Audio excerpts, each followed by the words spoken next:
We're live here. What's up? What's going on? What's good? It's the Boxing Source, and we're just going to be doing a summary of the action that took place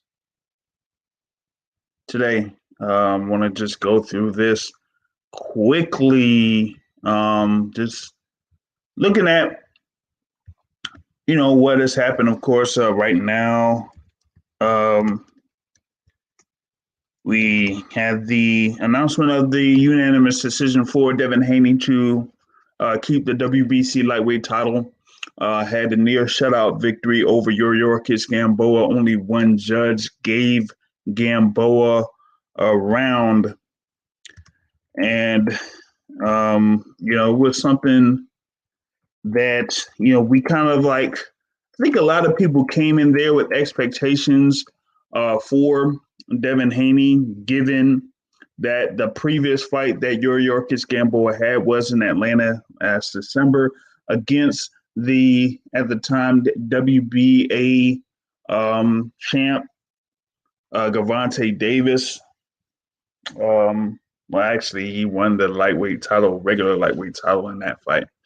And Gervonta Davis was able to score the 12th round stoppage victory after knocking down Gamboa to the canvas right there. So Jack Reese stopped that bout in the 12th round. And in this particular case, you had Devin Haney in there, just executing everything that he wanted to do. Yuriorkis Gamboa was, a little bit stubborn as far as his inside game. He was holding a lot, kind of like trying to tie up Devin Haney on multiple occasions. And with that, it kind of like made the fight a little bit difficult, so to speak, as far as like continuous flow for Devin Haney. I kind of like felt like he wanted to execute what he wanted to, execute, but I felt like he could have been a little bit more aggressive in this fight against Yuriorkis Gamboa. That was just something to the point where he could have, executed some things to get Yuriorkis Gamboa out of there. Now, outside of the fight, the last fight that he had on November, what was that, November 9th last year against Alfredo Santiago, he was coming up there off the momentum of two victories by KO or TKO. Of course, he had that fight against Antonio Moran at the MGM National Harbor, and then the Zara Abdullayev fight for the, at the time, the interim WBC title. And he got those, either the stoppage victories or the KO victory in that fight against Antonio Moran. So a lot of people were expecting Devin Haney to get a knockout here in this particular bout against Yuriorkis Gamboa, and he wasn't able to get that. So, with that being said, that kind of like makes it. I think that you're gonna get the immediate reactions, like they would be disappointed that he didn't get a knockout against Yuriorkis Gamboa. So I think a lot of people will kind of like downgrade Devin Haney in this particular performance that he's had. So we'll see what happens with him in the next fight. I mean, I know that he was talking about kind of like moving on or moving forward as far as like who he would fight next. You do have a potential matchup between Devin Haney and the winner of Ryan Garcia and Luke Campbell. That fight is taking place on December 5th. But the thing about that is that's supposed to be for the top spot for the WBC lightweight title. And the thing about that is if the WBC that is orders that fight next, then you're going to see Devin Haney defend that title against either one of those guys. So I don't know. I feel like with this particular fight, Yorkis Gamboa was not very engaging. I think that even with him being a little bit of showing some offense, in those first 5 rounds or so, was nothing to the point where he wanted to go in there and really push himself to try to get a victory. So I guess he was just there almost like going through the motions. Devin Haney on his side, I kind of like seeing the aggression. I was looking for the aggression over the course of the fight, but I didn't see it until the 12th round where he kind of like was throwing a whole lot more hooks in that 12th round in comparison to the rest of the fight. And also, I didn't really see much of an uppercut. I didn't see him kind of like setting up shots, especially early. He really like threw his right hand without any type of setup. And I kind of like felt like he, could have mixed things up for him to, try to get more success against Yorkis Gamboa. I know that, a lot of talk was out there as far as like Gamboa being very tough and very gritty. He has been knocked down multiple times, but has gotten up multiple times. But here, you didn't necessarily see any knockdowns being scored. It was just a, pretty much almost a clean sweep decision for Devin Haney there. So he does defend the WBC title. He does stay undefeated. There he moves to 25-0. So he's going into 2021 with that record of 25-0. And Yorkis Gamboa suffers a 4th loss of his professional career there. So do have that. Also, you did see Filip Hrgović in action in there against Rydell Booker. He did get a stoppage victory against Rydell Booker. Booker was just, there just to go through the motions. Those two guys, former sparring partners, and you kind of like seen it there. You've seen the reactions from Booker after, a few shots, and he wasn't like out there to, try to do something to, I guess, looks like he upset the apple cart. So Booker was just there to just, make Hrgović look good. Shout out to Council Town Boxing Channel joining us here, the Boxing Source Live Boxing Talk, man. So what did you think about the action that is taking place tonight? Which fight we talking about? Well, I started off with the Haney card. So Haney, Gamboa, and I guess, the co-feature bouts there, the Zalazar fight, and Filip Hrgović. I seen Filip Hrgović just beating the shit out of old boy. Like, that's it. Like, he was just a puncher bag, basically. Yeah. Like, just happy to be there. It was terrible.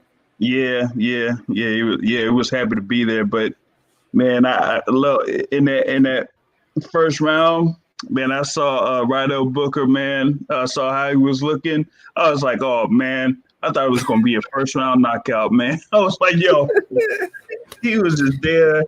I was like, man, did you just, like, have a big dinner or something? Like, you wasn't there to get in shape or do anything at all. But, I mean, he has been, a tough guy. He hadn't been stopped up to that particular point. But, we just knew that he was – just there to collect the check. Straight up. He was just there to collect the check. Yeah. Yep. Basically, that's what it was. That's it. Yep. But as far as Devin Haney, I was expecting more. Especially him saying I gotta beat Gamboa better than Tank did, better than Terrence Crawford did. I gotta send a message.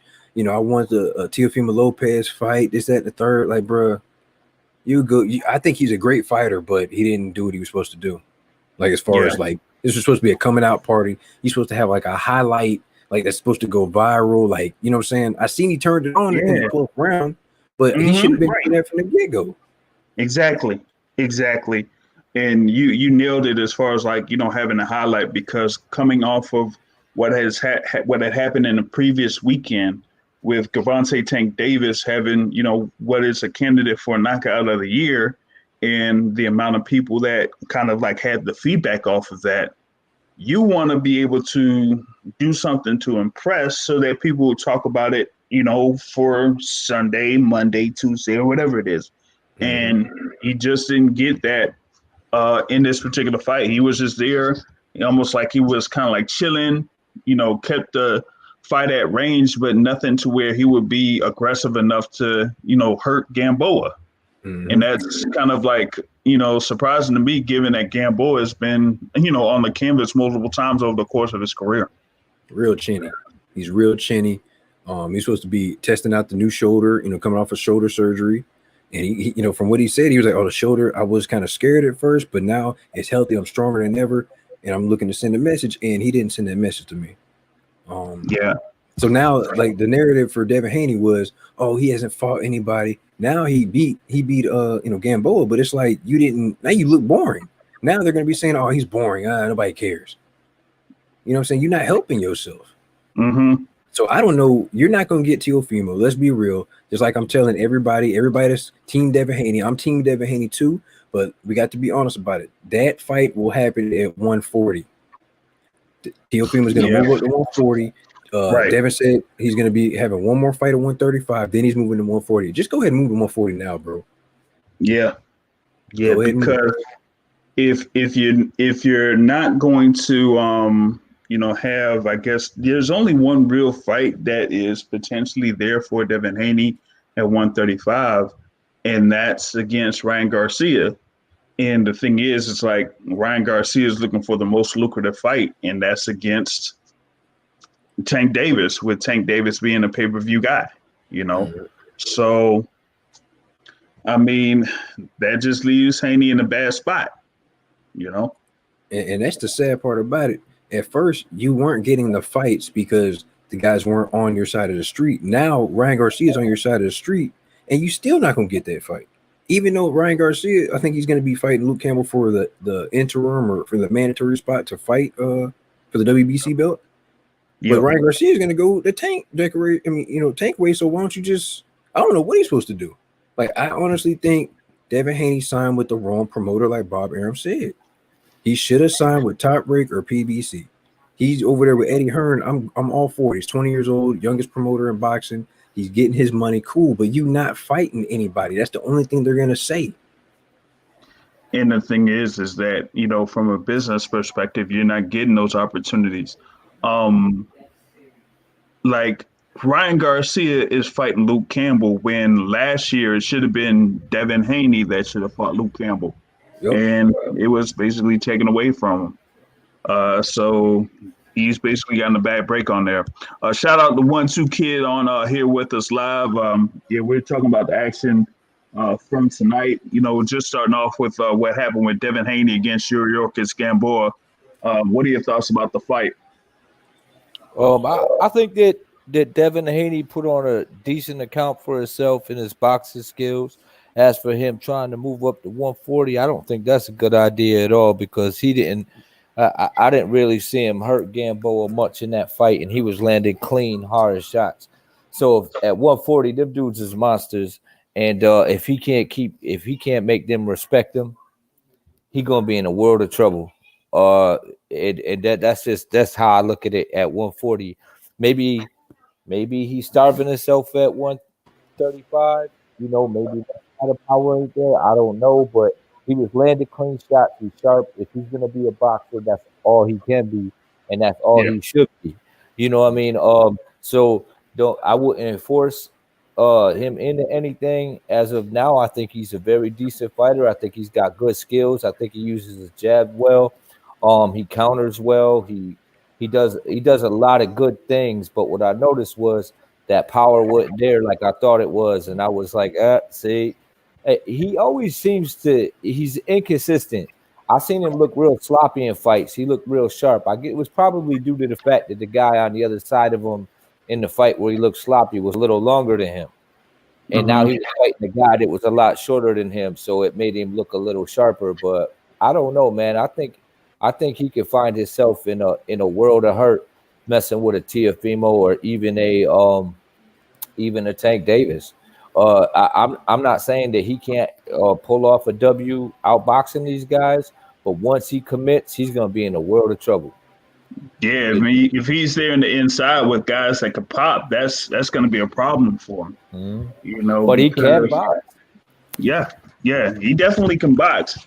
It's just that will he be able to move, inside and outside, and get himself out of the pocket to where he doesn't get caught and get in trouble in those cases. Mm-hmm. And that's the thing that remains to be seen there with Devin Haney. So. I'm looking at this as like he's still going to be almost like on the outside looking in as far as like those higher profile fights. I think that if he's not having that fight against a Tank Davis or a Teofimo Lopez or even a Ryan Garcia, if Ryan Garcia doesn't give him that opportunity or goes ahead and fights him, then he used to fight like a maybe a Richard Comey that's out there, or even if they have to get Jorge Linares, because Jorge Linares was supposed to fight but didn't necessarily get that fight. So that would be a hell of a fight. That's something where you have Linares there with all that experience and was able to fight well on the inside himself. So how would Devin Haney be able to deal with something like that? Right. And they're saying that he's somewhat chinny, but the thing with Linares is Linares can put combinations together very crispy too. Right. And he's got decent power also. So he's going to have firepower coming back at him. And that's the same thing that I have Ryan Garcia. I have Ryan Garcia basically where I have Devin Haney until we see him perform against Campbell and where he's going to stand after that. Because now you got someone, now you can gauge him with a guy who's got a little firepower, good defense, and who's of age. You know what I mean? Taking nothing away from Devin Haney, but this is the biggest name on his resume, and it's not that great. And I think pound for pound was saying, he was talking like he was going to get this guy out of there and make it look flashy. He's going to do more than what Crawford did and Tank did. And don't get me wrong, it was pretty much a shutout, but that man withstood everything he had. Mm-hmm. And if he was to jump up to 140 and ran into a Regis Prograis, that dude would be in some trouble, man. That's the thing, though. At 140, all you gotta do is just wait for the belts to be dispersed. Go get you a vacant belt. Regis, he's probably gonna end up fighting AB, or he might get a Robert Easter over on PBC because it seems like everybody's trying to keep everybody away from each other. You know what I'm saying? Right. Yeah. So you're just gonna get another vacant belt and be in the same situation, but at least you can try to chase Teofimo Lopez. That's my. Oh yeah. I see what you're saying. At least you got a shot at something. You know what I mean? That would be the fight at 140. That is definitely the fight at 140 because after Josh Taylor and Jose Ramirez leave, that's it. You know what I'm saying? Like you got to start this junk all over. But these two young guys can run the division. Robert Easter, he ain't had no power at 135 to me. Right. You know what I'm saying? And his last couple performances have been terrible. Yeah. AB, he ain't gonna do nothing. He's just gonna run his mouth, talk, and not let his hands go. And salute to AB because I'm trying to support you, but you killing me, bro. You know what I'm saying? Yeah. Fight at the fights, but he's just a big name. Devin Haney, Robert Easter said, they would like to fight, but I just want big fights to happen. I'm tired of hearing about networks and promoters not wanting to work together. If you don't make these fights happen, bro, come on now. You slowly killing boxing, and that's the thing is the networks, and this goes for all of them, from the Zone, the PBC, the Top Rank, and all. I mean, like the networks and the promoters. They trying to milk their own, keep it all in house. They're using that old recipe, and you know what it is. Now that there's so many of them, now you got networks and promoters, and everybody wants in on it. What's happening is they buttering these guys up and they slowly killing boxing because we don't know who the best is. And it's sad because we're telling you what fights we want to see. We're telling you here, take our money, and you still don't want to do it. So don't get mad when you're doing these 100,000, 75,000, pay-per-view buys or whatever, because you're not giving us the fights that we want, and you damn sure ain't giving us a stack pay-per-view, stack undercards. Undercards be trash, bro. And they got no confidence in their fighters because that's what it would show me, whether it be a promoter or a network. I mean, you got to show me that you're confident in me, and don't get it wrong. Like, you might work for the network, but the promoter's supposed to work for you. Mm-hmm. So and look how they promote it. Yeah, look at exactly. They wait until like the last week before they start promoting the fight. Yeah. So what you expect? Yep. That's a fact. Yep, true that. And you're just not seeing it out there with Devin Haney. And you were talking about the thing with the 140-pound situation with Regis Prograis. He might end up fighting Mario Barrios there for that WBA regular title, unless Josh Taylor ends up moving up before that fight happens, and then they make it for the like a super title or something like that. But otherwise, that 140-pound situation is going to be, really sticky if, Teofimo Lopez does move up for his next fight. And then, Haney moves up, because if Haney moves up, then will they make him the top, number one contender, or are they going to say that, hey, Teofimo Lopez is, the top guy there at 140 pounds? So a really sticky situation there within the WBC and the, 140-pound division. On the other side, you did have over on Fox, Luis Ortiz there against Alexander Flores. I didn't really expect much to come out of that fight, and there wasn't much at all that came out of that fight anyway. So first round was like a first round KO stoppage victory there. So that's the thing about it. He moves up and gets that win, and I didn't really expect much out of it. And I don't know, because you had that, and you had that Frank Sanchez fight as the co-feature bout. And Sanchez was able to take out his opponent there against Brian Howard. And I think like Brian Howard was someone that like kind of moved up in weight, or was like a cruiserweight, and was going up against Frank Sanchez. But I think Frank Sanchez needs to, work on his offense a little bit himself. So didn't really get much out of that card either. Shit, I'm just curious, like with the fights that we had tonight. I wouldn't, we got some fights. Basically, that's what it is. It was just kind of a, go through the motions, keep the flow going. You know what I mean, to the best of the ability, because we got some hella fights during the month, earlier this month. So I mean, I wasn't expecting too much. Kind of like you, Source. You know what I mean? I was just like, okay, it is what it is. That's what y'all think about the whole Canelo situation? What who do you guys think he's gonna wind up signing with? I think it's gonna be a fight-by-fight basis thing, but it depends on what the level of opponent is. However, I found it interesting that they announced him being a free agent on the Fox telecast. Mm-hmm. And with them saying that gives an inkling that he may potentially fight Caleb Plant. Mm. And if he fights Caleb Plant, it might be, on December 12th, either December 12th or 19th. What's funny about that? I was thinking about it. Like at first I was like, okay, whether if he signed with somebody, whether it's a 1-fight deal or a 2-fight deal, I guess he got that type of pull at this point in his career. But I could just imagine if he signed with the PBC and guys like Plant and Benavidez we just signed him, and he's like, yeah, it's crazy. he wants to fight you in like or he wants to fight in a couple weeks, fight you in a couple weeks or something, and they like, yeah, man, but I need more time, and they be like, nah. That wasn't. I didn't say it was an option, motherfucker. You gotta fight. Yeah. Like this ain't no, this ain't no choice, a multiple choice question, motherfucker. I'm telling you, because I mean, if any network or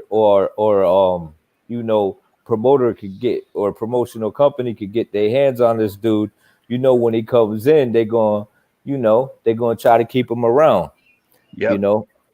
Well, So, yeah, they're gonna try to keep him around. So it'd be interesting there to see if some network like a Showtime or ESPN would try to get a multi-fight deal with them. The thing with Showtime is they do have a scheduled bout or scheduled card on December 12th with Nordine Ovale against Nonito Donaire. So that is kind of maybe it's a little bit of a block in reference in instance of that, but either way, I'm kind of curious as to how this is going to pan out, because if they're having an announcement within the next few days, that means they're going to have about 5 or 6 weeks before the Canelo fight would happen. He has fought in December before. I think that was December 2018. Where he fought like Rocky Fielding over Madison Square Garden. So they may try to get a fight over in Texas, since we've already had at least one card in Texas, and we're going to have another by December 5th. So, hey, if he gets in there with Caleb Plant, I ain't gonna be mad at that fight at all. Yeah, I wouldn't be either. At the same time, Canelo, I like Canelo, great fighter. Don't bring that rehydration. Don't bring them catch weights. Don't bring none of that crap over here, man. Fight these dudes straight up. You want to fight at 168? You fight at 168. Fight at 168. Yeah. And you know what? If he does fight Caleb Plant, it would only be for the IBF title. So there's only like one thing with the rehydration that happens, and that's only that 10-pound weight thing. Adding in YSM Sports Media. What's going on? What's good with you? Just chilling, man. Just talking about the fights. Had that little thing with Devin Haney against Yuri Ortiz, Gamboa. I guess a near sweep in that.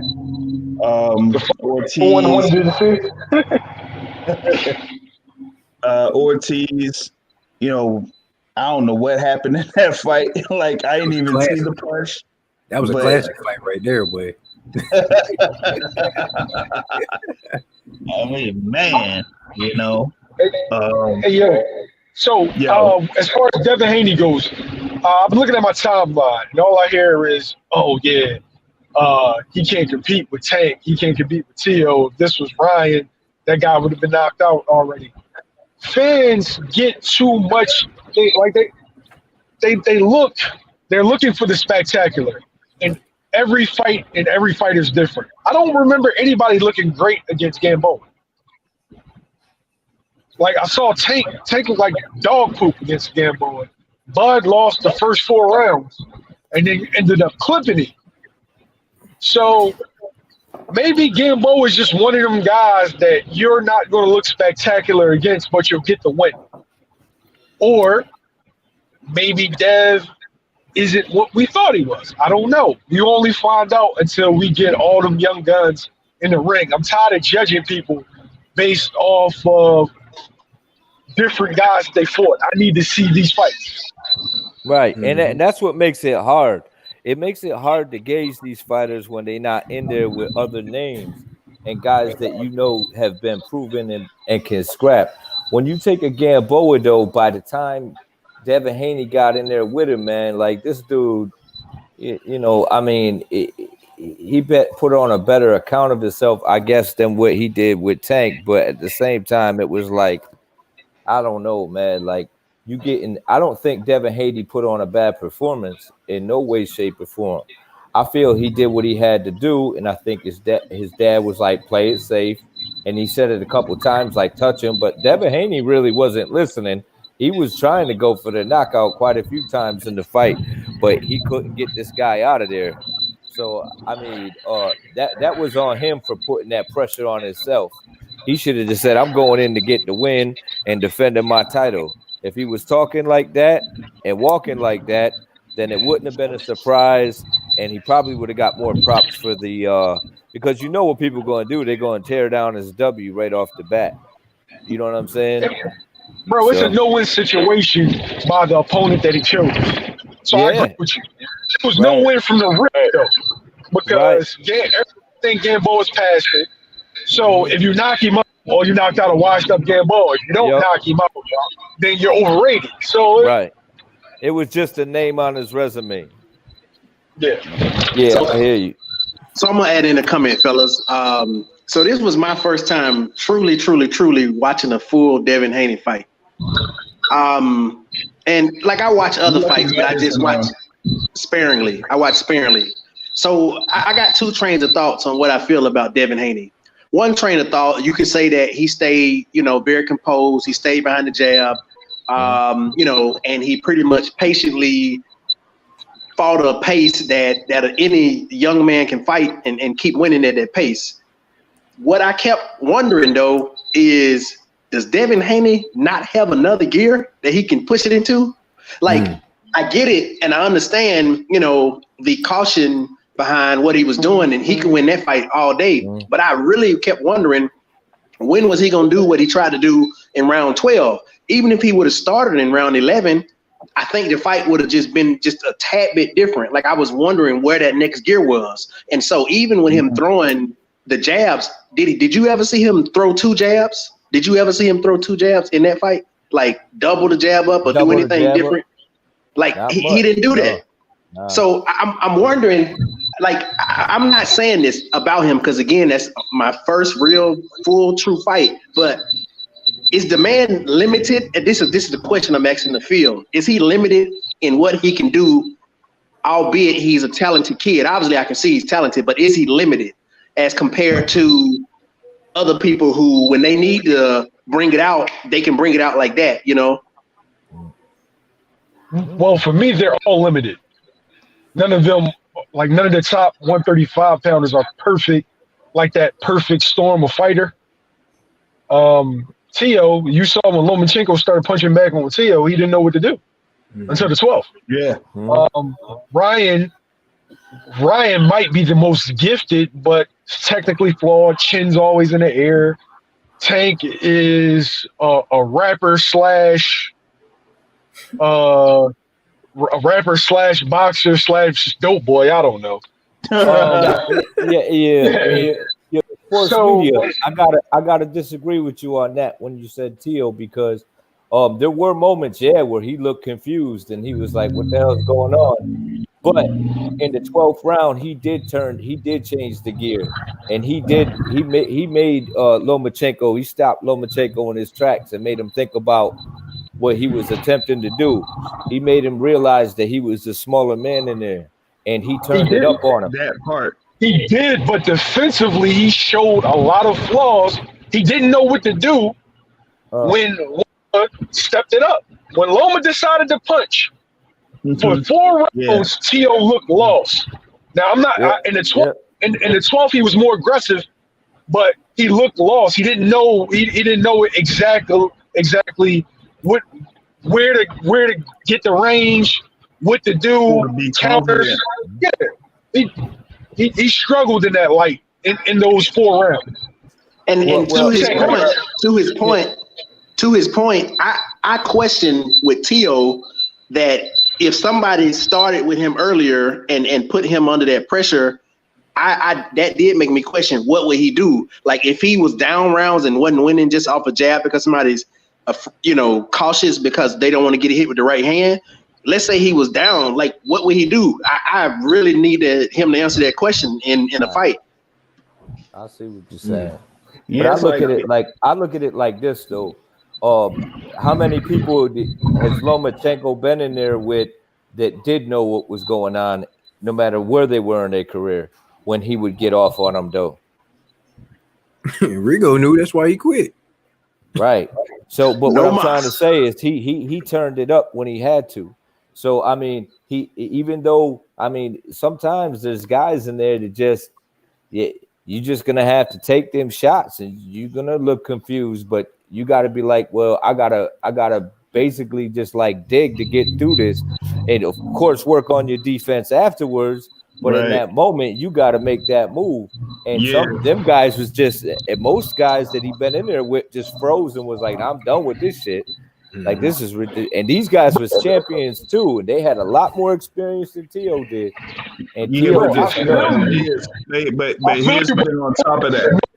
Teofimo Lopez came in there with the confidence that, okay, I'm going to walk in here, I'm going to beat Lomachenko, and I'm basically going to walk through Lomachenko. And how we kind of like approached the fight at first was he was aggressive, he was the first to the punch, he was the one throwing combinations. So with him laying back, I thought he was laying back to kind of set up Lomachenko because that's kind of like how he does against a few of his opponents. But he didn't do that against Lomachenko. No. He, allowed the double jabs and triple jabs to come in and then not really fight back. Like, not like say, hey, okay, I see you coming at me here. I got something for you. Bow. And just keep doing that. Bow. Keep hitting him with the counter punch. He didn't really do that enough to have, Lomachenko not continuously pursue him like that. You know what I mean? So, but I think that was the same. Like, you could blame Lomachenko for that too, because I think I said it before the fight happened. Lomachenko basically banks on you to fight for foot position, and when Tio didn't fight for foot position, it confused Lomachenko because he banks on you to try to get your foot on the outside of his, and then he switches moves on you and goes side to side.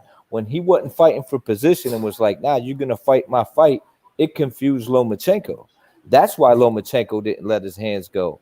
Not to mention he had power. Like, this was the first time these guys been in the ring with each other, so they were experiencing it on the fly like we were watching it. You know what I mean? It's the way that I see it. Like that, I just that's just the way I look at it.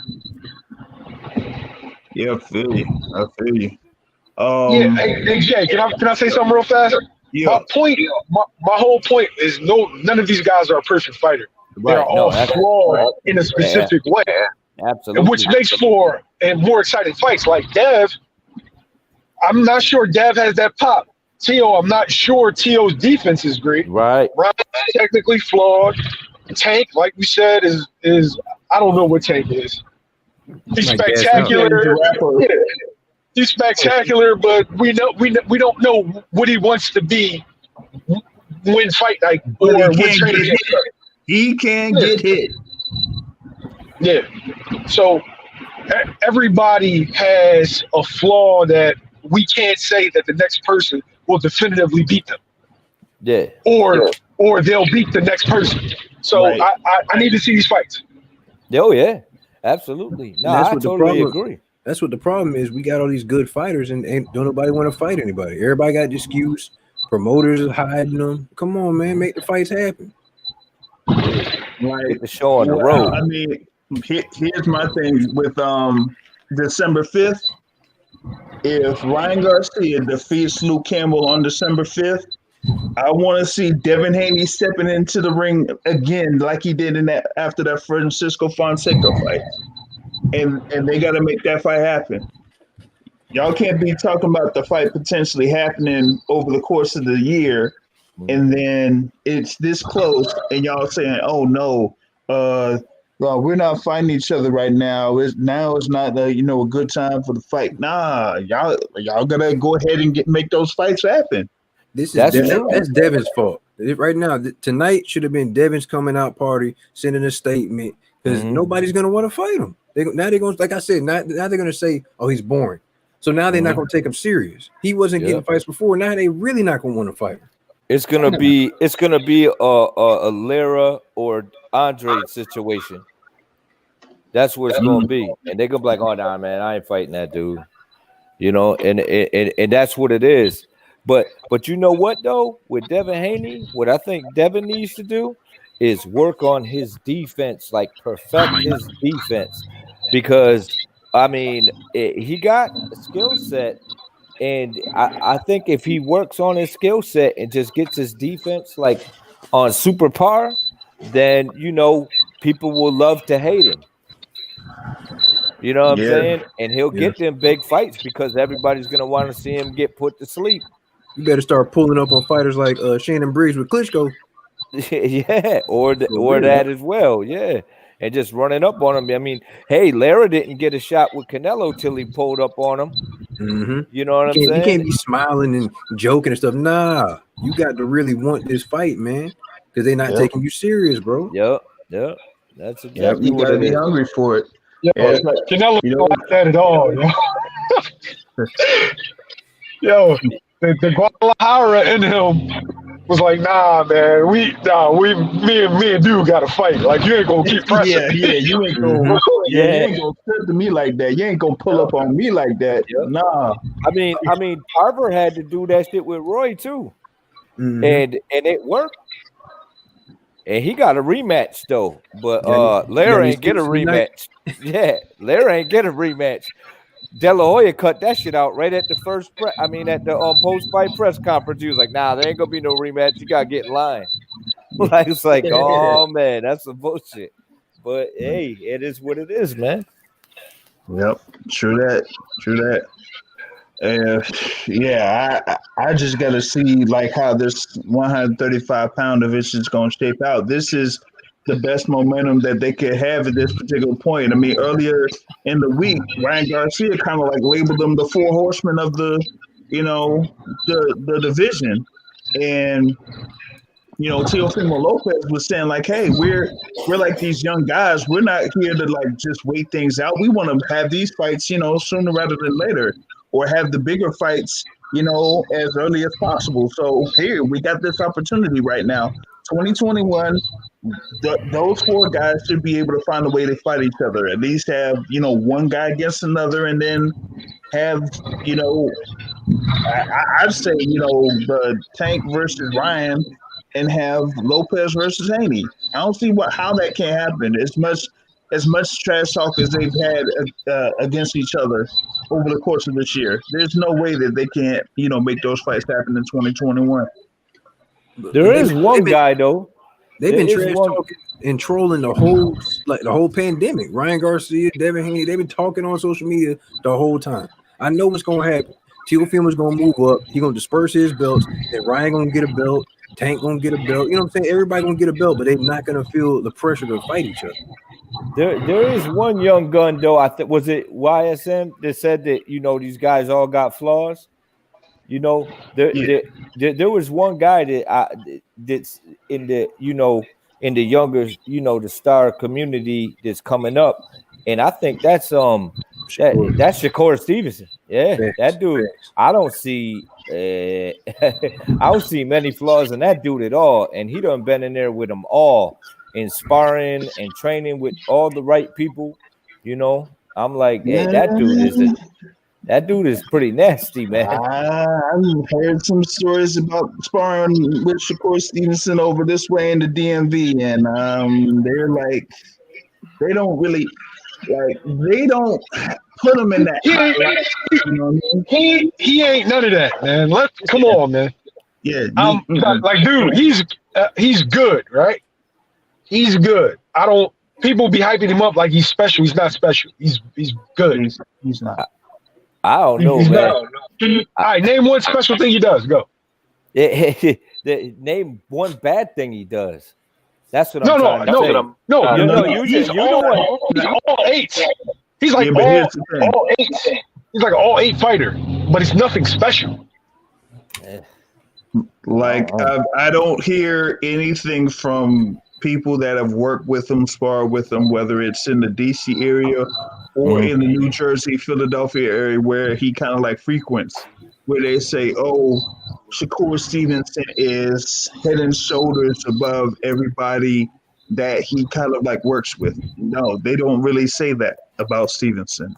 And I don't really hear it from that many, those many fighters that are kind of like in that group. So Well, I hear what you're saying. What I mean is he's getting the experience in there with all those guys outside of the ring, and I ain't seen many flaws at all while he's in the ring under the lights. So that's the point I'm trying to No, make.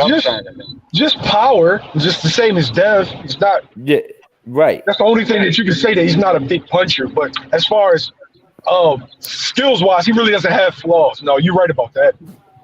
That's all I was saying. I'm like, yo, this dude, and if you rely on the skills and you're not relying on your talent, that's a great thing at that age, because that soon and to be perfecting your game, that's what it's all about, because you ain't gonna be young forever. You know what I mean? I mean, Floyd had that down. Hopkins had that down. Take good care of yourself and work on your skills, your skill set, constantly working on your skill set, because everything else diminishes. Your skill set don't go nowhere. right. Yeah, as long as you keep your skill set there and just sharpen that, you'll definitely be able to carry your career to great lengths, depending on how you're matched up. And I think with Shakur Stevenson, he does have that opportunity, especially with him moving to the 130-pound division. Mm-hmm. He has those opportunities to fight for either the WBC title or the WBO title next year. It just depends on how the fights pan out between Miguel Burchell against Oscar Valdez and the fight that you have there with Jamel Herring there against Carl Frampton on the other side. So I think he's he wants to have the winner of Herring Frampton. Right. He's basically verbally said that. But the only issue I think that Shakur has is he's just a little smaller than all those young guns. The Ryan Garcias, the Devin Haneys, and the Teofimo. So he may never even bump into them guys. You know what I mean? Till way, way, way later in his career, because we don't know how much he's gonna grow. But he just seems to be like 10, 15 pounds lighter than them dudes. But who knows, man? Floyd did it. He chased the Mosleys. He chased them all the way up. He chased the De La Hoyas. He chased them all the way up, and he did it with pure skill. You know what I'm saying? Not that he didn't have reflexes out the world, but hey, so did Shakur. He got some good reflexes too. So I mean, hey, man, he did it with skill set. So that's what I mean. He could fill out. He's 5'8", so being at 5'8" and starting off at around that 126, 130 pound range, he could definitely fill himself out. But what I'm saying is sometimes when you ain't you take Floyd for instance. Floyd never really got even when he tried to blow up and fight at higher weight classes, he didn't really get out of his weight class. You know what I'm saying? He was always really light.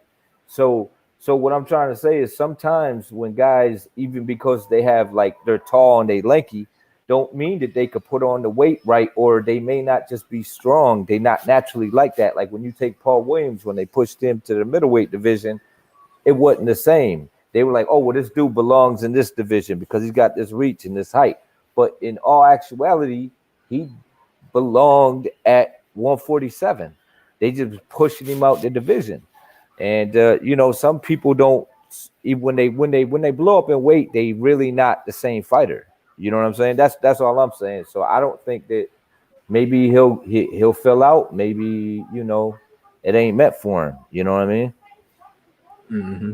You want to be at the top of your game at whatever you do. So if this is your weight, man, you want to stick to that shit. You don't want to be bouncing around and shit. Some people could do it, some people can't. Some people got lighter bones. He's trying to fight. Was it Oscar Valdez or one of the two, whichever one didn't get COVID? Oh, I'm not sure, but man, I just want to see that kid fight again. The thing is, he wants to fight the winner of Jamel Herring versus Carl Frampton. Yeah. I mean, he was already the WBO featherweight champ, so him moving up, it automatically puts him up there to contend for the world title. if he wants. So that's I the know he thing said about on, it. I know he said on his social media, he said he's going to be fighting December 12th, I believe.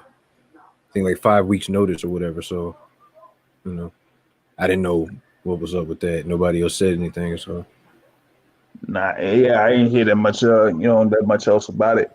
But like going back to this other card that was happening, I mean, they just put Luis Ortiz in there against someone that, really probably wasn't supposed to be in the ring with him. I mean, that was fight of the year, baby. Fight of the year right there. That's right. Oh man. Yeah, that shit looked ridiculous. I mean, and I'm sorry, the show he put on, man, get that man an Oscar. The way that he got up and was shaking and Harlem shaking and shit, I was like, come on, man. Then he complained about his eye. I'm like, why you shaking like that then? And it was like, it was the body shot. I'm like, oh, come on, man. Like, man, fuck it, man. That was some bullshit, y'all. Y'all know what y'all saw, man. Y'all, you know what I'm saying? Your eyes don't lie, man. Come on, y'all. It make it seem like my eyes lied because I saw the replay and I'm like, where was the punch at? Like, I didn't know. Even Lewis was like, he caught him with his bicep. I was like, oh man, come on, man.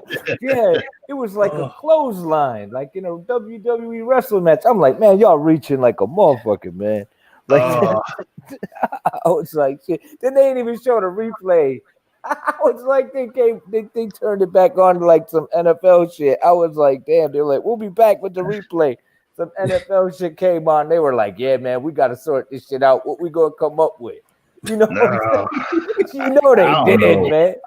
You know they did. It make it seem like they already got Ortiz another fight. He's gonna be like fighting in December or something. He's like, listen, get this guy up out of here real quick. We got something else for you. You know what I'm saying? Man, I wouldn't mind seeing Ortiz and a Ruiz. I wouldn't mind seeing. But here's the problem. They don't match up Ortiz with anyone of that level.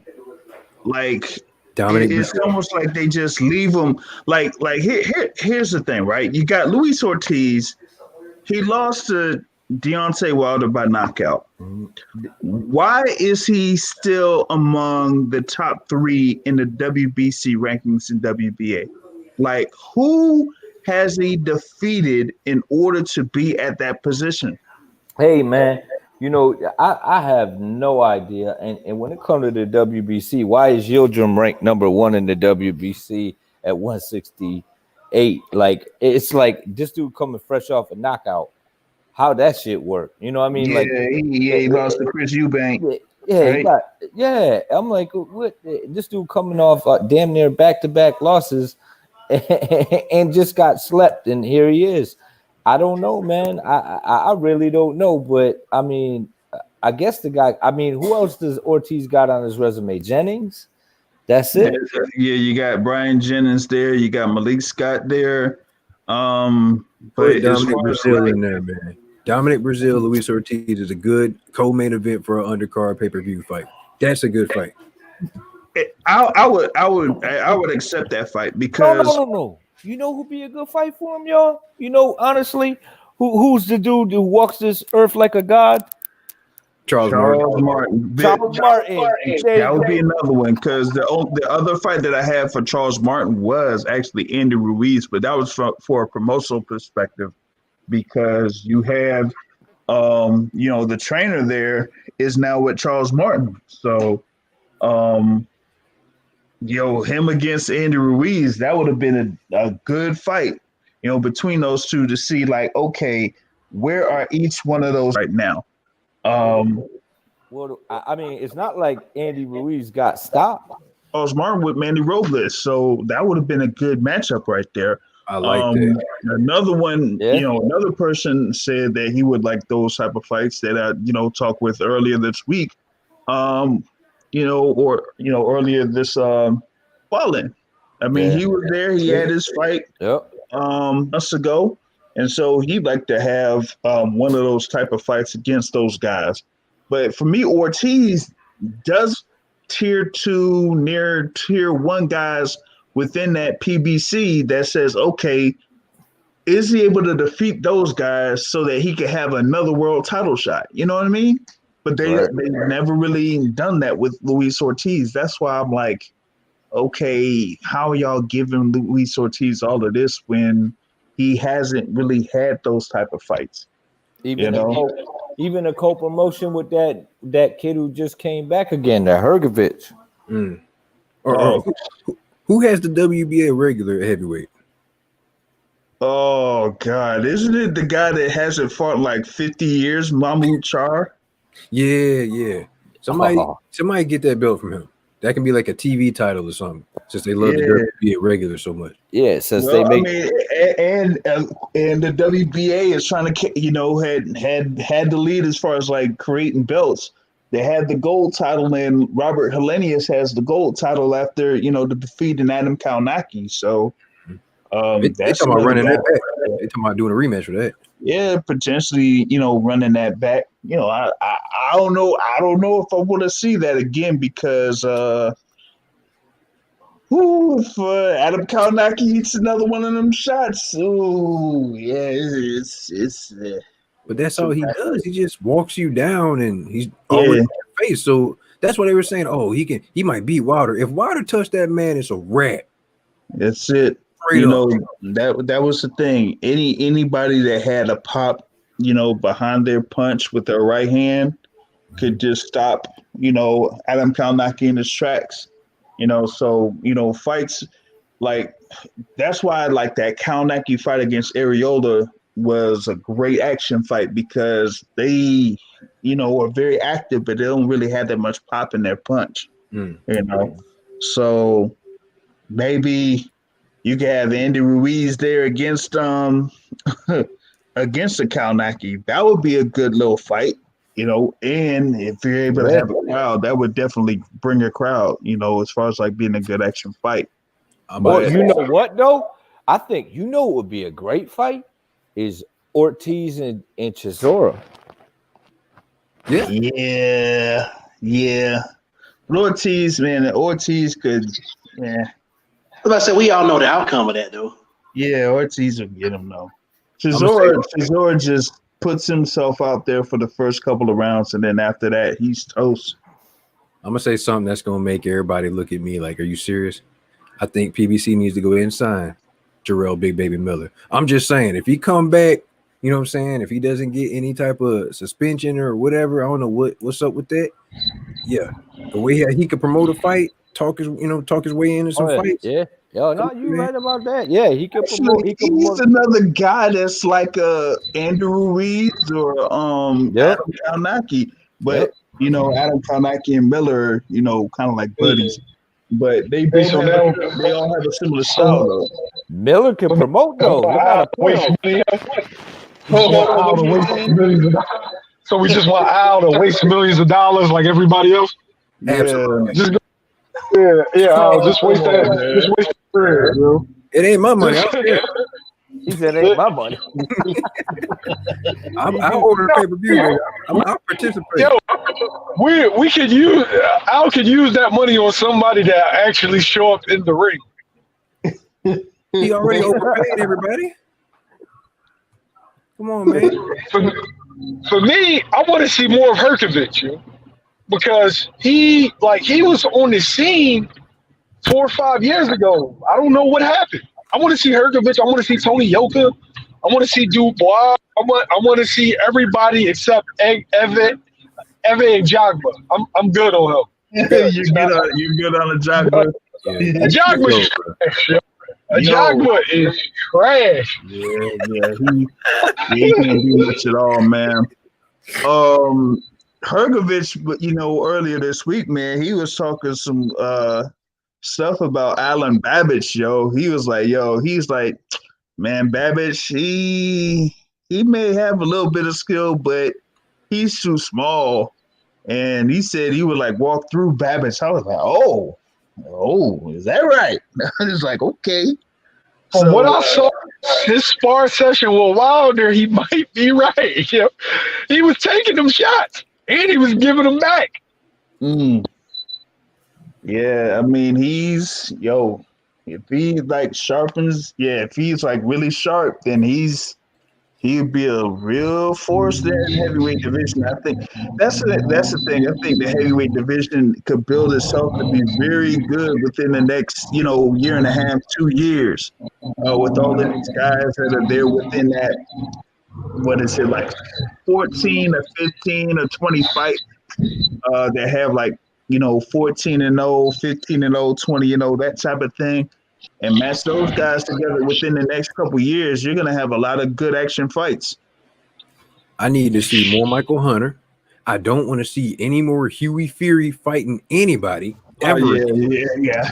I'm so sick of him, bro. That's the thing, though. Like, like pound for pound was saying, like if they let these guys get in there and mix it up in a Jogba, in a a Joe Joyce, or a Dubois, like just get these guys in there with each other so that we can figure out who's who instead of just having a bunch of guys and we don't know who's what.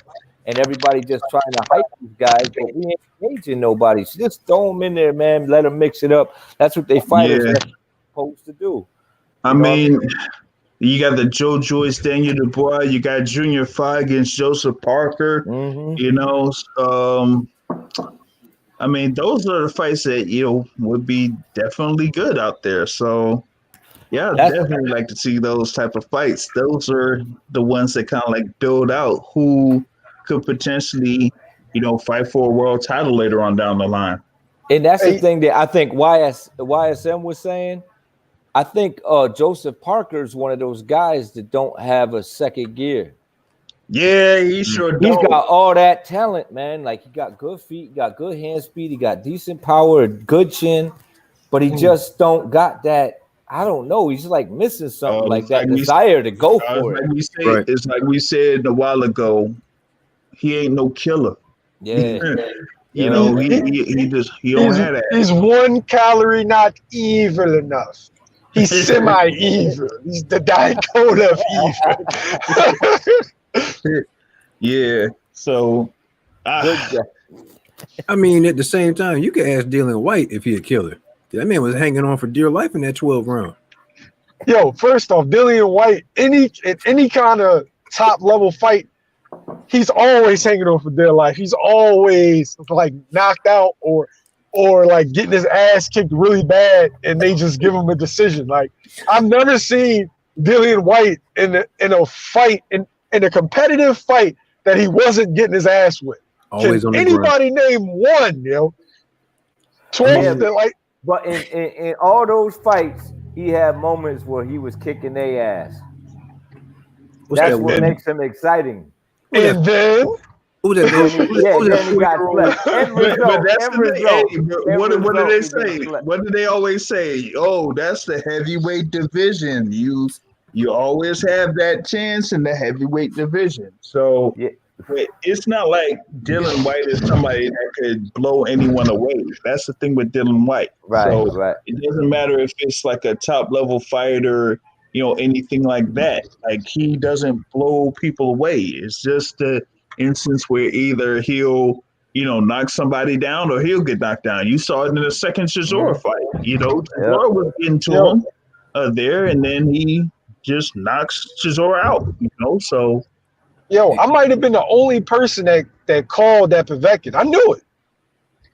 I knew that Povetkin was going to knock his ass out because he gets dropped by every top level fighter.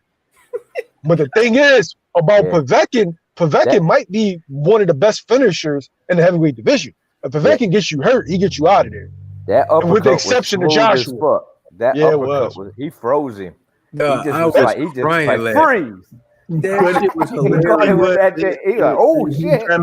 But White opened the door. That was my thing about him. As far as like top level fights, is that he opened the door. When he had that first knockdown, he basically like stopped Povetkin in his tracks, right?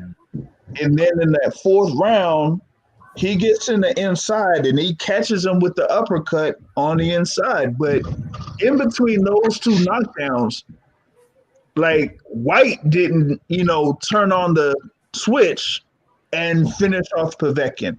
Like you see like a comparison, like YSM said with Anthony Joshua. Like Joshua goes out there to finish you, and he did that against Povetkin when he scored that first knockdown. He just said, "You know what? I got him. He's vulnerable. Let me go ahead and finish him."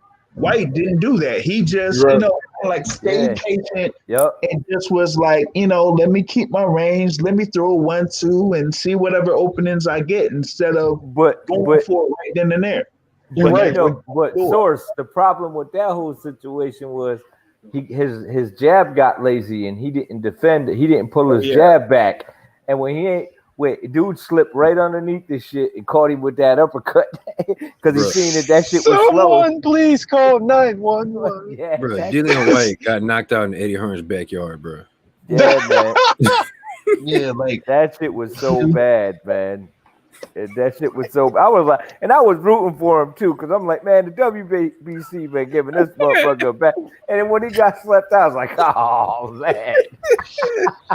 Yo, did you see his body? His body stiffened up like a water board. Yo, his eyes got big as fuck too. Hey, what Tony Bell you say? Oh, they should have gave him a 10 count. No, it's over, bro. That's what happens in the UK rules are different. Like if they just see like you are out once you hit the canvas, then that's it. What are you counting for? Yeah, man. He got hit, and his face said, "Well, damn." Bro, they had on the side. You know how like Street Fighter 2 when they get hit with one of them strong punches, that's how Dillian White looked when he got hit by that uppercut, man. Yeah, man. That was wild. He did it to himself. He wanted to avoid Ortiz calling him an old man and got knocked out by a dude that's the same age.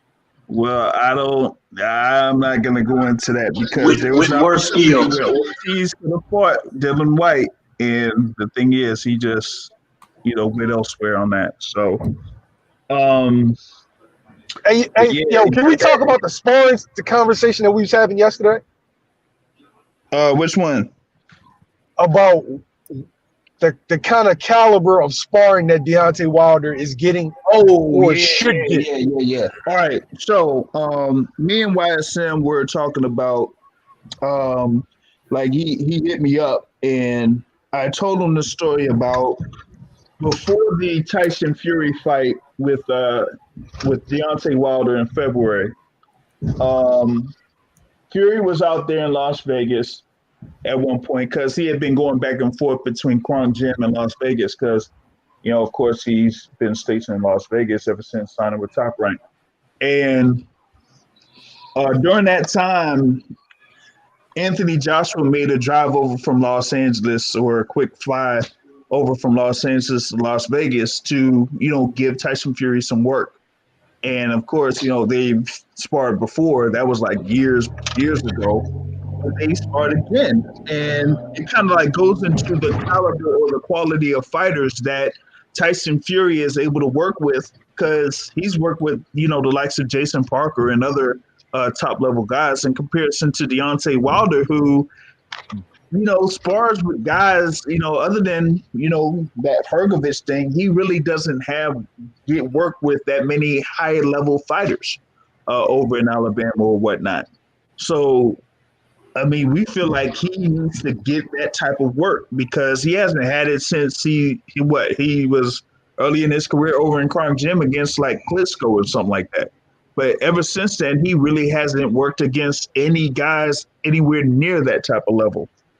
That's the issue with him, and that's one of the biggest issues I have with him is that's how you get your skill set up is mixing it up with guys that can scrap. And he relies so much on his talent. Could you imagine a guy like him with that type of power, with a skill set, with good feet, who runs, who does road work? You know what I mean? Like, could you imagine how good he could be? It's just like he doing it to himself, man. Yeah. Shout out to Intangible joining in on the chat. one thing with Deontay Wilder that kind of like really messed him up to me was after his first fight with Vermont Severn, where he did win the WBC belt. Like in that fight with Vermont Severn, he wasn't able to, knock him out, but he was able to, do his thing where he kept his range. He was able to use his jab, and anytime Severn caught to the inside, he kind of, put in a hook and things like that. So you kind of like seeing a little bit of work out of Deontay Wilder. But ever since then, he hasn't been able to build on that. And he wasn't able to build on that. And then he just kind of like got his confidence on the right hand and was too right hand reliant. Fell in love with his power. Yep. Vladimir Klitschko gave the blueprint to how you're supposed to operate in camp. You bring in the best young work that's going to push you. Why isn't Harkovich in every Wilder camp? Why isn't Tony Yoka? Why isn't Dubois? Why is these guys in your camp? I would also say that it's because Vladimir was around a lot of the European talent, whereas it's not really as accessible with Wilder, being that he trains in Tuscaloosa. Why is he training in Tuscaloosa? That's the other thing. That's fair, but I mean, Good point. that's where he and JDs are cited in. So I guess they're probably going to want to keep it there. Need to get a new team, man. That's what it is, man. He got too many damn yes men around him. Is it too late for him to do that right now at this point in his career? I don't know. See what I'm saying? He's like, what, 35 now? Yeah, you right. He older, but the heavyweights age slower than the smaller weights. So who knows? But at the same time, I'm with that. But I mean, he's very stubborn. So who is going to train him that he's going to listen to? Yeah. Some people just don't listen to nobody. It don't matter who in their corner. That's true. Yeah. But like what you brought up with him training in Tuscaloosa, right? One of the reasons why certain fighters end up being better is based off of where they from or where they train, right? Because we all know sparring is what makes you an elite fighter. Like, yeah, your talent level, that your ability, speed, power, yes, that's important. But sharpening your skills against other sharp fighters. It's like, okay, let's look at Shakur Stevenson, right? Where Shakur Stevenson is located, he went and he sparred Gary, and then a couple of weeks later he sparred Boots. All within the same area. So around his weight, you got guys like Fulton, Boots, all of Gary's brothers. He can get some work in with Paul Crawl. He can get some work in with Colbert. Like, you can't buy that. What are you getting in Alabama? Yeah, you're not getting much unless if you like bring some people in there, to you. But like like I've said, a guy like Leroy Thomas is in there to get some work. But Leroy Thomas, they're like bringing him in, but other people bring in Leroy Thomas. Like you've had, like he's been in the UK recently. There with Chisora. He was working with Chisora there. And then after coming back from that work, he's over in Vegas getting work. Leroy Thomas got beat by Dave Allen. Is that who you want to help you prepare for Tyson Fury? Absolutely not. Well, no. Yeah, exactly. But on top of that, in reference to Deontay Wilder, it's not just having guys like a Leroy Thomas, it's fighting guys that aren't like even close to being as tall as Tyson Fury or fighting like Tyson Fury. So the thing is like, how are you building yourself to fight a guy of that caliber when you're fighting guys that that are stationary, like a Dominic Breazeale or Luis Ortiz, or you're fighting guys that are shorter than Tyson Fury? That's not going to work. Right. Even the guys who use movement that he fought, like guys like Artur Spilka, he was much shorter than Fury. He's probably, Right. I had to guess, he was about 7 inches shorter, 7 inches shorter. Bob and weaves, basic high guard, and just try to jab around it. He's got decent boxing ability, but not ideal. Right. But also the thing is, like, with what YSM said, as far as like traveling to get work, if you need to, he brought up the example of Shakur Stevenson. Like, all of those guys that he was mentioning are within like a 2-hour drive of where Shakur Stevenson is. The other one, like I said, I talked with Otto Walling, and Walling's there in New York, and he was like, you know what? Shoot, I don't really need to go far at all. I'm in New York, so everybody basically comes here for me to get some work. So, but that's the thing though. A little traveling to get some work ain't gonna hurt. I mean, Shakur Stevens ain't just been in there with boots, and you know what I mean. And he's been in there with Loma. He's been in there with Haney. He's been in there with Crawford. Yeah, like this dude been in there with see what I'm saying? That's why I think this dude is definitely going to be a top-notch fighter. And if Wilder ain't doing things like that to better his game, even at 35, mix it up. It's good practice. Get in there and mix it up with him, but it's different looks. You get different looks from talented fighters, and that can only make you better. You know what I mean? It can only make you better. Bottom line, Wilder got to throw more punches. You can't just be one-dimensional, looking for that big shot, palm with the left hand, trying to hit him with the right. Come on, bro. You got to go back to the old Wilder. You stand behind your jab and work it. You got to work. I actually remember. I actually saw some fights of Wilder's like around the time of the first Deverne fight, like even before then against like a Manswell even. Wilder was prioritizing the left hand much more, not just as a tool to probe, but he was also sort of hooking with it to turn off and also retain his balance. He doesn't have any balance. He doesn't use his lead hand to keep his opponents in check or to counter. His left hook is virtually non-existent. And that's something he was working on actually earlier on in his career, but he seems to just stop using that weapon. Fell in love with that power. He fell in love with that power. And then the other thing was he felt like the intimidation factor gave him time to rest in a fight. It gave him time to do certain things. But when as soon as Tyson Fury just went in after him, he was looking at the ref like, you letting this motherfucker hit me? Like give me some space. It's like, nah, it don't work like that. Sometimes they come right at you.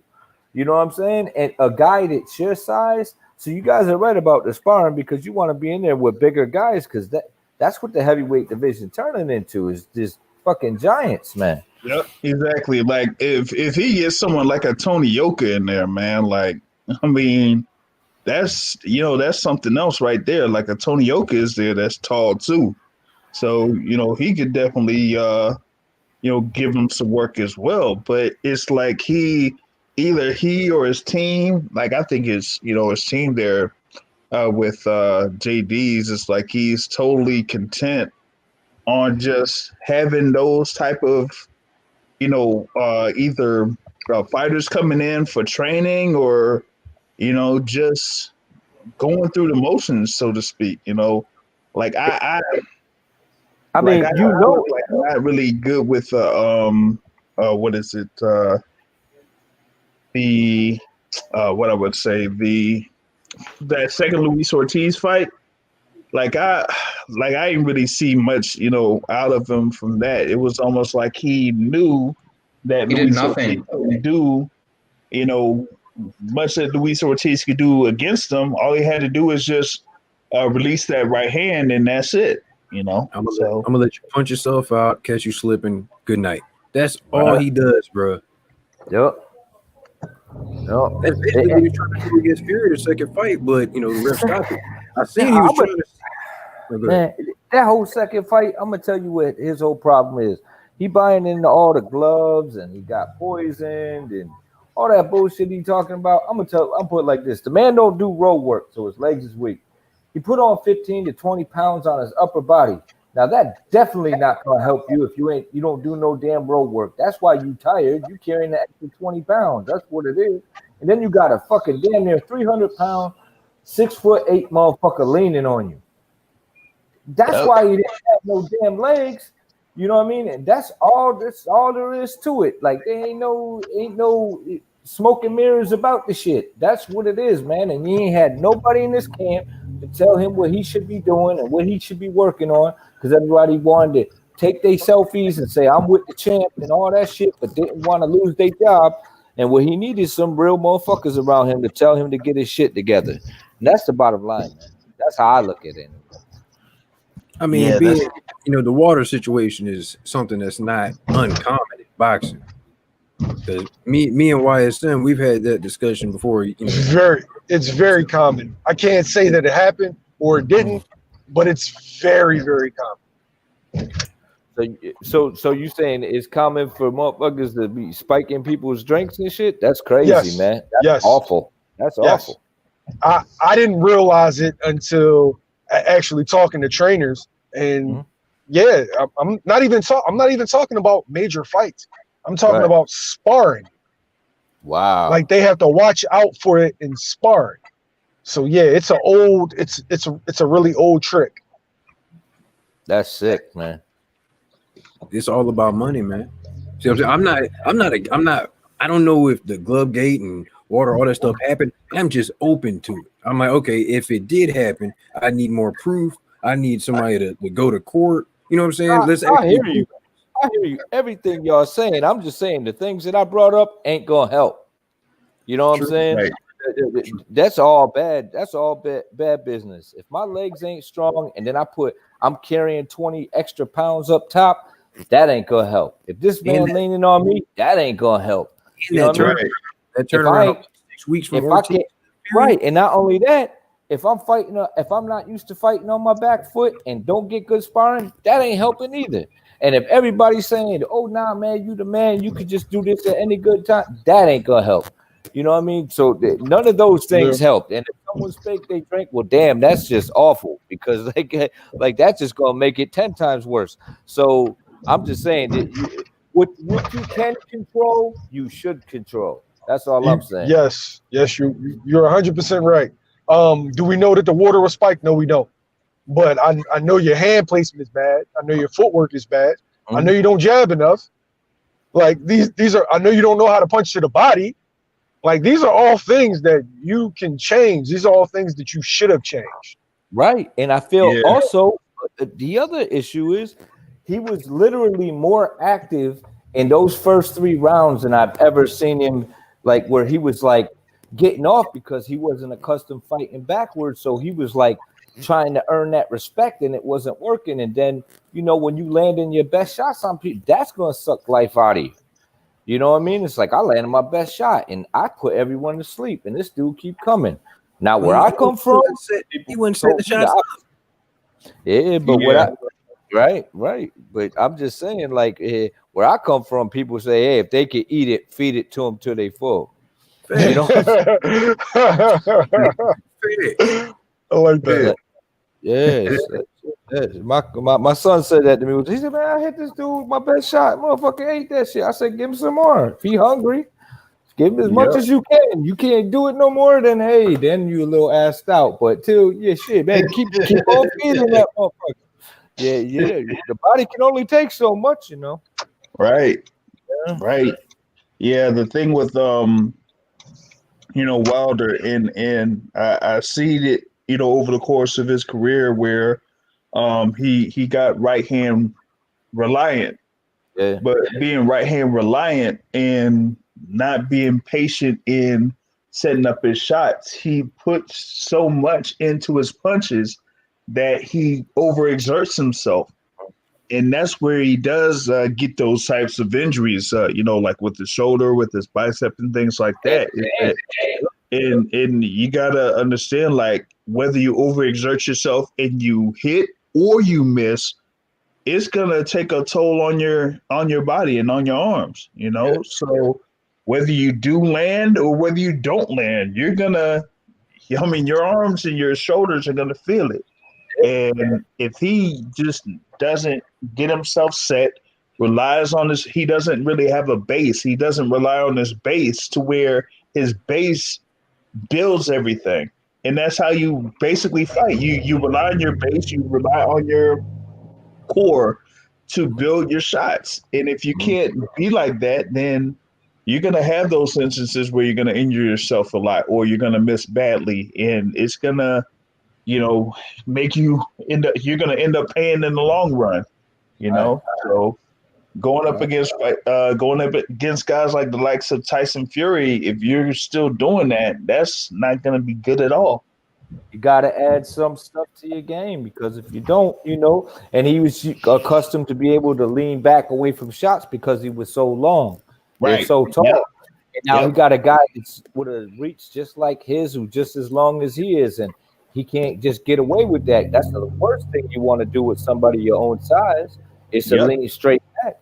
And he couldn't get away with that. All them things came into play because he was comfortable doing them because he was sparring like with Intangible and what everybody else was saying about him sparring them little dudes. Like I could just lean back and I ain't even got to worry about this dude hit me. Hey, that's where it comes from.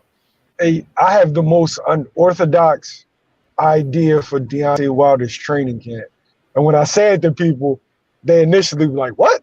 And then they like, oh, okay, that could work. It's not too many guys that can simulate Tyson Fury, but I feel like you can recreate him in the aggregate, right? So, the Big Show.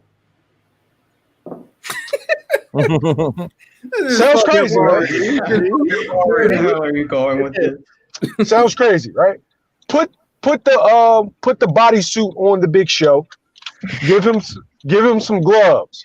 Deontay Wilder doesn't know how to punch to the body, right? And he needs a training exercise where he can simulate punching somebody that size. So have the Big Show hold, grab, and have him shake off the Big Show. Yep. Yeah, have him lean, shake him off, and throw hooks to the body. Let him get used to fighting someone that much bigger than him and him having to be the smaller man. Between rounds after sparring or before sparring. You know what I mean? That would actually be a good idea if he gonna get in. That could work. But that sounds good, but is he willing to pay? He gotta start running too, though. Hey, so YSM, you gotta put on that bodysuit like you did. What was it earlier this week? That little dude was whooping my ass. That shit was hilarious. She's like, damn, these little boys could. Bro, you think they can't? Man, look, if one of them little dudes hit you out in the street, man, look, night. Fuck that, I'm grabbing him. I ain't got time for that. Straight up, I'm grabbing him. Grab him and throw him, dog. Pull the shirt over their head like you little motherfucker. Yep. Did Wilder ever spar David Price? You know what? That's a good idea. I was thinking about David Price because he's got the height. That's another guy. Yeah. Robert Hellenius. Oh, that's a very good one. The thing with Hellenius though is I don't think he's tall, right? But he can't resemble Fury because he's so slow. Yeah. Yeah, but but you can bring him in on the tail end of the work. Like you have like Tony Yoka in the first four and have Hellenius in the back four. And you can put somebody like Dave Allen or Herkovich in the middle. Like there's a bunch of different ways you could do it. That's true. Just bring Klitschko in. Yeah, that's true. And Klitschko can still jab and hold at this age. Come on. Exactly. And he hates bring Vitaly. Yeah, is that bring Vitaly out of office and tell him to take his ass to Birmingham or Tuscaloosa. That's not gonna happen. That's not gonna happen. Miami. Yeah, probably chill it. Yeah, go to Miami. Actually, that's where Wilder could go. He could go to Miami, man. There's a whole bunch of work out there, man. He could actually. He could afford to spar Frank Sanchez. Oh, he could do that too. I think he trains around the Miami area, doesn't he? I'd have him going home. I'd be like, yeah, and put your kids on your shoulders and walk around with them. Give them piggyback rides all day. Yeah. He already worked Deal with that weight over his shoulders. Yeah, hey man, you gotta get them legs up. You know, Yep. like you got everything. You Anything. gotta run some hills, do something. He said, "I This- never run." I'm like, This man, is where George Foreman would come into play. You know what I'm saying? Giving that old school how to train, you know, George strength. Foreman has visited him earlier this year, but I don't know if he's been back. Man, I he got to think- listen to somebody, bro. yeah, but the thing with George was a big, solid dude. He's a long, lanky dude. Like even George's defense, his arms were so big that he could fight in that style and block punches. Wilder's arms ain't that wide. His forearms ain't big like that. So if he tried that, you can just slip punches right through that shit. So I mean, like defensive, nah, man, you wouldn't want that because he would push on motherfuckers and like his style was ass backwards for Wilder because he would just like come in, throw 1-2, push a motherfucker, lean on him. Like he was. It's a different style, but I'm sure he got some things he could give him, but style wise, I think that's all wrong for him, man. Oh, actual Haney skills, bro. Do you have Devin Haney with the email champion belt as your icon? Look, I just want to say about my performance tonight. Look, Bo was a very skilled vet. You know, he grabbed me a lot. He was holding on for dear life, and I felt I wasn't getting my punches off. And you know, when you see me again next time, I am gonna get a knockout, and on God and them, I'm gonna be back. And the dream is alive and it's kicking. And look, man, I got my fast forwarded email belt, and look, man, y'all can talk all y'all want, but I'm here. I'm the dream, and we all living in the dream, baby. You know what it is. Next up. You're living in the dream. What was that? Oh my God! Should you go to? Are you thinking about going to 140, Devin Haney? Look, I got to see what my managers want right now. I got to talk to Eddie Hearn. You know, I know a lot of people are upset with me on the Twitterverse and the Instagram, and I just want to say, look, man, every dog has its day, and today, Gamboa's shout out to Gamboa's calcified, solidified chin, resurrected chin. I made it look good tonight, and it was just frustrating. You know, I was kind of weary. You know, he hit me with some good shots to the body. I got to get my man strength up. I know this, and I'm gonna improve. And y'all gonna watch me next time, all right? All right. Question. With Bill Haney having his talks with Mr. Gary Russell Jr. and not being able to make that fight for this particular date, how disappointed are you that the fight didn't materialize or that you just ended up fighting Yorkis Gamboa anyway? Listen, you know, what we're in right now, we're in a world that in a pandemic, the plague rather, like as our 45th and still president that hasn't conceded yet, Mr. Trump has said, you know, and it's difficult, you know, and you know, we got Gamboa, and you know, luckily he honored me, taking a picture when I was really little, and now, you know, getting these hands of pillow fists that God put on him, and y'all see the skill set tonight, and that was the opponent that we had, you know, and shout out to Gamboa, shout out to the whole Cuba and his Ropa Vieja belly stuff. I hit him to the body, but that Ropa Vieja that he ate tonight or the past couple of days, it gave him the strength and the power to withstand my Testaverde strength arms. Testaverde. Testaverde.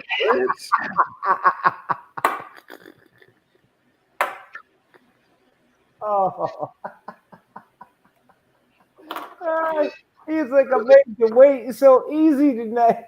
I made that weight so easy, and I'm like, yeah, you can tell, man. He landed clean ass shots, and that motherfucker Gamboa. Yeah, like bro, like I couldn't believe it. Like last year, right? Clean. Last year I was there at the fight for at the MGM National Harbor. Was there for a photographer for that. But the next fight at the theater in Madison Square Garden where he fought Abdulayev, y'all was pretty much there ringside. Ryerson was there with me, and he, basically took out Abdulayev, and in that particular instance, I just felt like he was in there like at least 145 against Abdulayev, and so I asked him at that point. I was like, okay, when do you feel like you're going to be, moving up to, like 140 at that particular point, 140 or 147. And he said like, yo, he just feels like he, has about a couple more fights at 135. And I'm looking at him and I'm like, nah, like your frame, like his frame is not like there for 135. And you kind of like seen it at this instance because he was like, oh, I had all this time so I could make 135 easy. I'm like, yeah, you don't really need to push yourself to be at 135 like that because you're not, getting yourself that much pop off of your punch. And but can I be honest with you? And you didn't ask the right questions at that time. Okay. Boxing sword. And I would like to say right now that you forgot to ask me if my my left nut dropped. And it has not yet. So that is why, you saw the Doug Flutie Flakes throws, my shots. They weren't quite there. I had Flutie Flake shots tonight, and and I tested the verdict tonight. But you know what? I had the skills to pay the bills, and you will see me again in my next fight. I guarantee it will be under 5 rounds. Next question. Right, that's what you said about this fight. Oh man. Okay, my left nut didn't drop yet. Oh God. Ugh. Gaining all that experience with that 39-year-old man. Yeah, Look, I get it. Fresh off the topic. Look, I understand that I was supposed to look like Money Man today, but I mean, I was supposed to look like Pretty Boy today, but I was feeling like a 34-year-old Money May, and that's how I fought. I fought cautious because Gamboa, he had the resurrected chin, and he kind of hurt me a little bit. He came in a little heavy, like I said. He had the ropa vieja Cuban dishes in him. He had that real meals, and he had his leg was resurrected, and he had better footwork. His shoot and break off this time, and he was just a better fighter tonight than he was. I gotta agree, that was the softest at the weigh-in that I've ever seen Gamboa look. Yep. I mean, Gamboa looked like a soggy cashew in there, and a soggy caramel melted sugar daddy lollipop, and I let him for 12 rounds. I'm sort of prognosticating here, but I think Gamboa is what, 5'4"? Man. He's 5'4", but tonight he was 5'5" and a half because he did have padding in his shoes tonight. He is in no way even close to a natural lightweight. Haney is, and there were times where Haney seemed to actually be getting bullied around on the inside. He just wasn't. He couldn't just walk through his punches. He wasn't establishing any levels. Just in terms of weight classes and size differential whatsoever, he wasn't enforcing himself. He was trying. He relies so much, and this is the thing with him.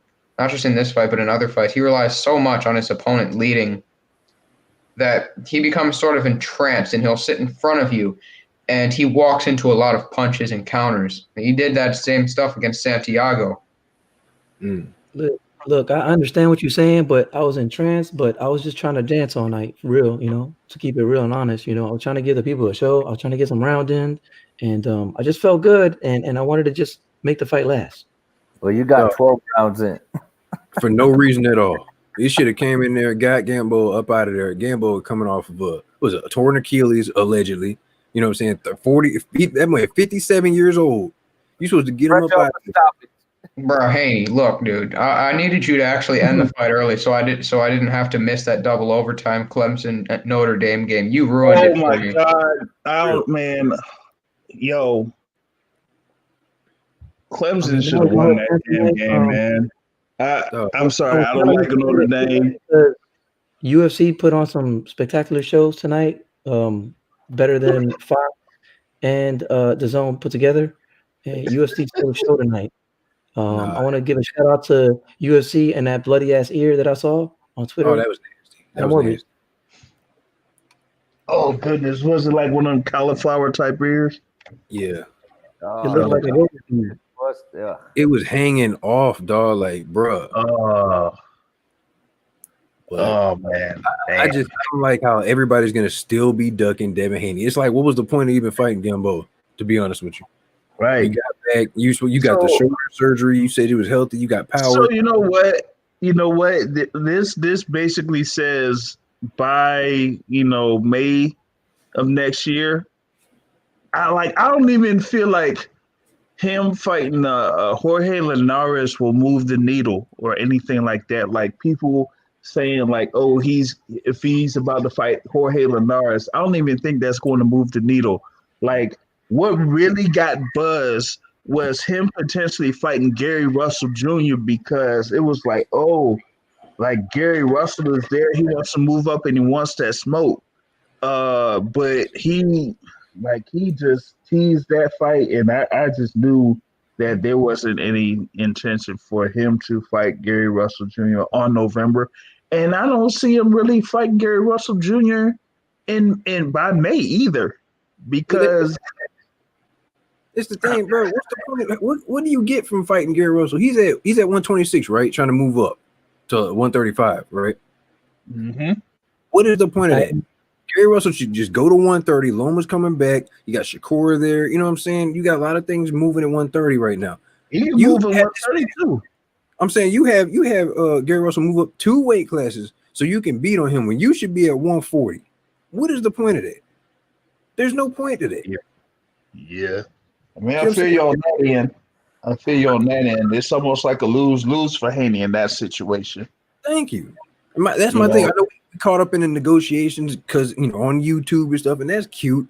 But come on, bro. Like we got to really break this stuff down. Like I knew the fight wasn't even gonna happen. That's why I barely even reported on it. I really didn't want to report on it. I really didn't. What about Comey though? I'm okay with Comey. I'm okay with it because I mean, if I can't get nobody else, at least I'll try to get the former world champion. But you got to send a message. You can't just be going 12 with these guys looking like Sean Porter against Sebastian, whatever. You feel what I'm saying? Like you can't be fighting down to the level of your competition. Like you got to get these guys up out of there and let everybody know, hey, I'm on another level. These guys don't belong in the ring with me. Yeah, like when Ryan Garcia took on Francisco Fonseca, like he just said, you know what? This guy ain't supposed to be here in the ring with me. Wow. Went down the canvas first round, man. You know, and not being able to do that against Gamboa. Come on. Even with that WBC title, man, he's behind, man. He's behind Teofimo Lopez, obviously, back-to-back champions, and then Ryan Garcia is in there with a Luke Campbell, proven fighter. It's not over the hill. I mean, that's what he needs, man. He needs a big name with some firepower that comes back. And to think, people really had him beating me, and I laugh and scoff, and he doesn't want to see me. He prays to me that I don't want to fight him, but now I am searching for you, Devin Haney. Yes. Well, since we do have Vasyl Lomachenko here on this thing, I do want to ask Lomachenko one question. How is it that you are able to speak English and Canelo can't? No, I'm just kidding. Here is the thing. Canelo has been fooling all of you. He actually speaks better English than I do, and he is just taking you for suckers. So That's the truth, though. That's the truth. It's the truth. Yo, he pulling that silver shit that they do in the UFC when the Spider Silver was doing that. Yo, you better believe that shit, man. You heard him talking to Ryan Garcia. That motherfucker was like, you're the fucking man and all that shit. I was like, the fuck? And if I may say, if Eddie Hearn is listening, now that you and the Zone have so much more funds of the amount of 260 million, I would like to have and partake on some of those funds and beat your email champion, Devin Delay Haney. I'm actually okay with that. If Loma went to the Zone, I'd be okay with that. Go get your money, dog. Yeah, I think it makes more sense. Yeah, get paid, man. Get paid. You know, why not? Welcome to the club. Bob the Jew has turned his back ass crack on me, and my foot will find his old 90-year-old ass bomb. Oh, let me tell you this, Lomachenko, what you have to understand is I tried to build you up. I built you up for all these years. And then what happened was when I put you in the Madison Square Garden, you couldn't draw flies to shit. That's why I fed you the Teofimo Lopez. And when you fought Teofimo Lopez... Fine with me. It's going to be fine. I just lost Canelo. I need help. Ryan's gonna leave at any time, in any second. He's going to. We all know where the fuck he's going. Come on, be an Aztec warrior. Come to Golden Boy. My God. Oh man, this is crazy. Little skinny son of a bitch.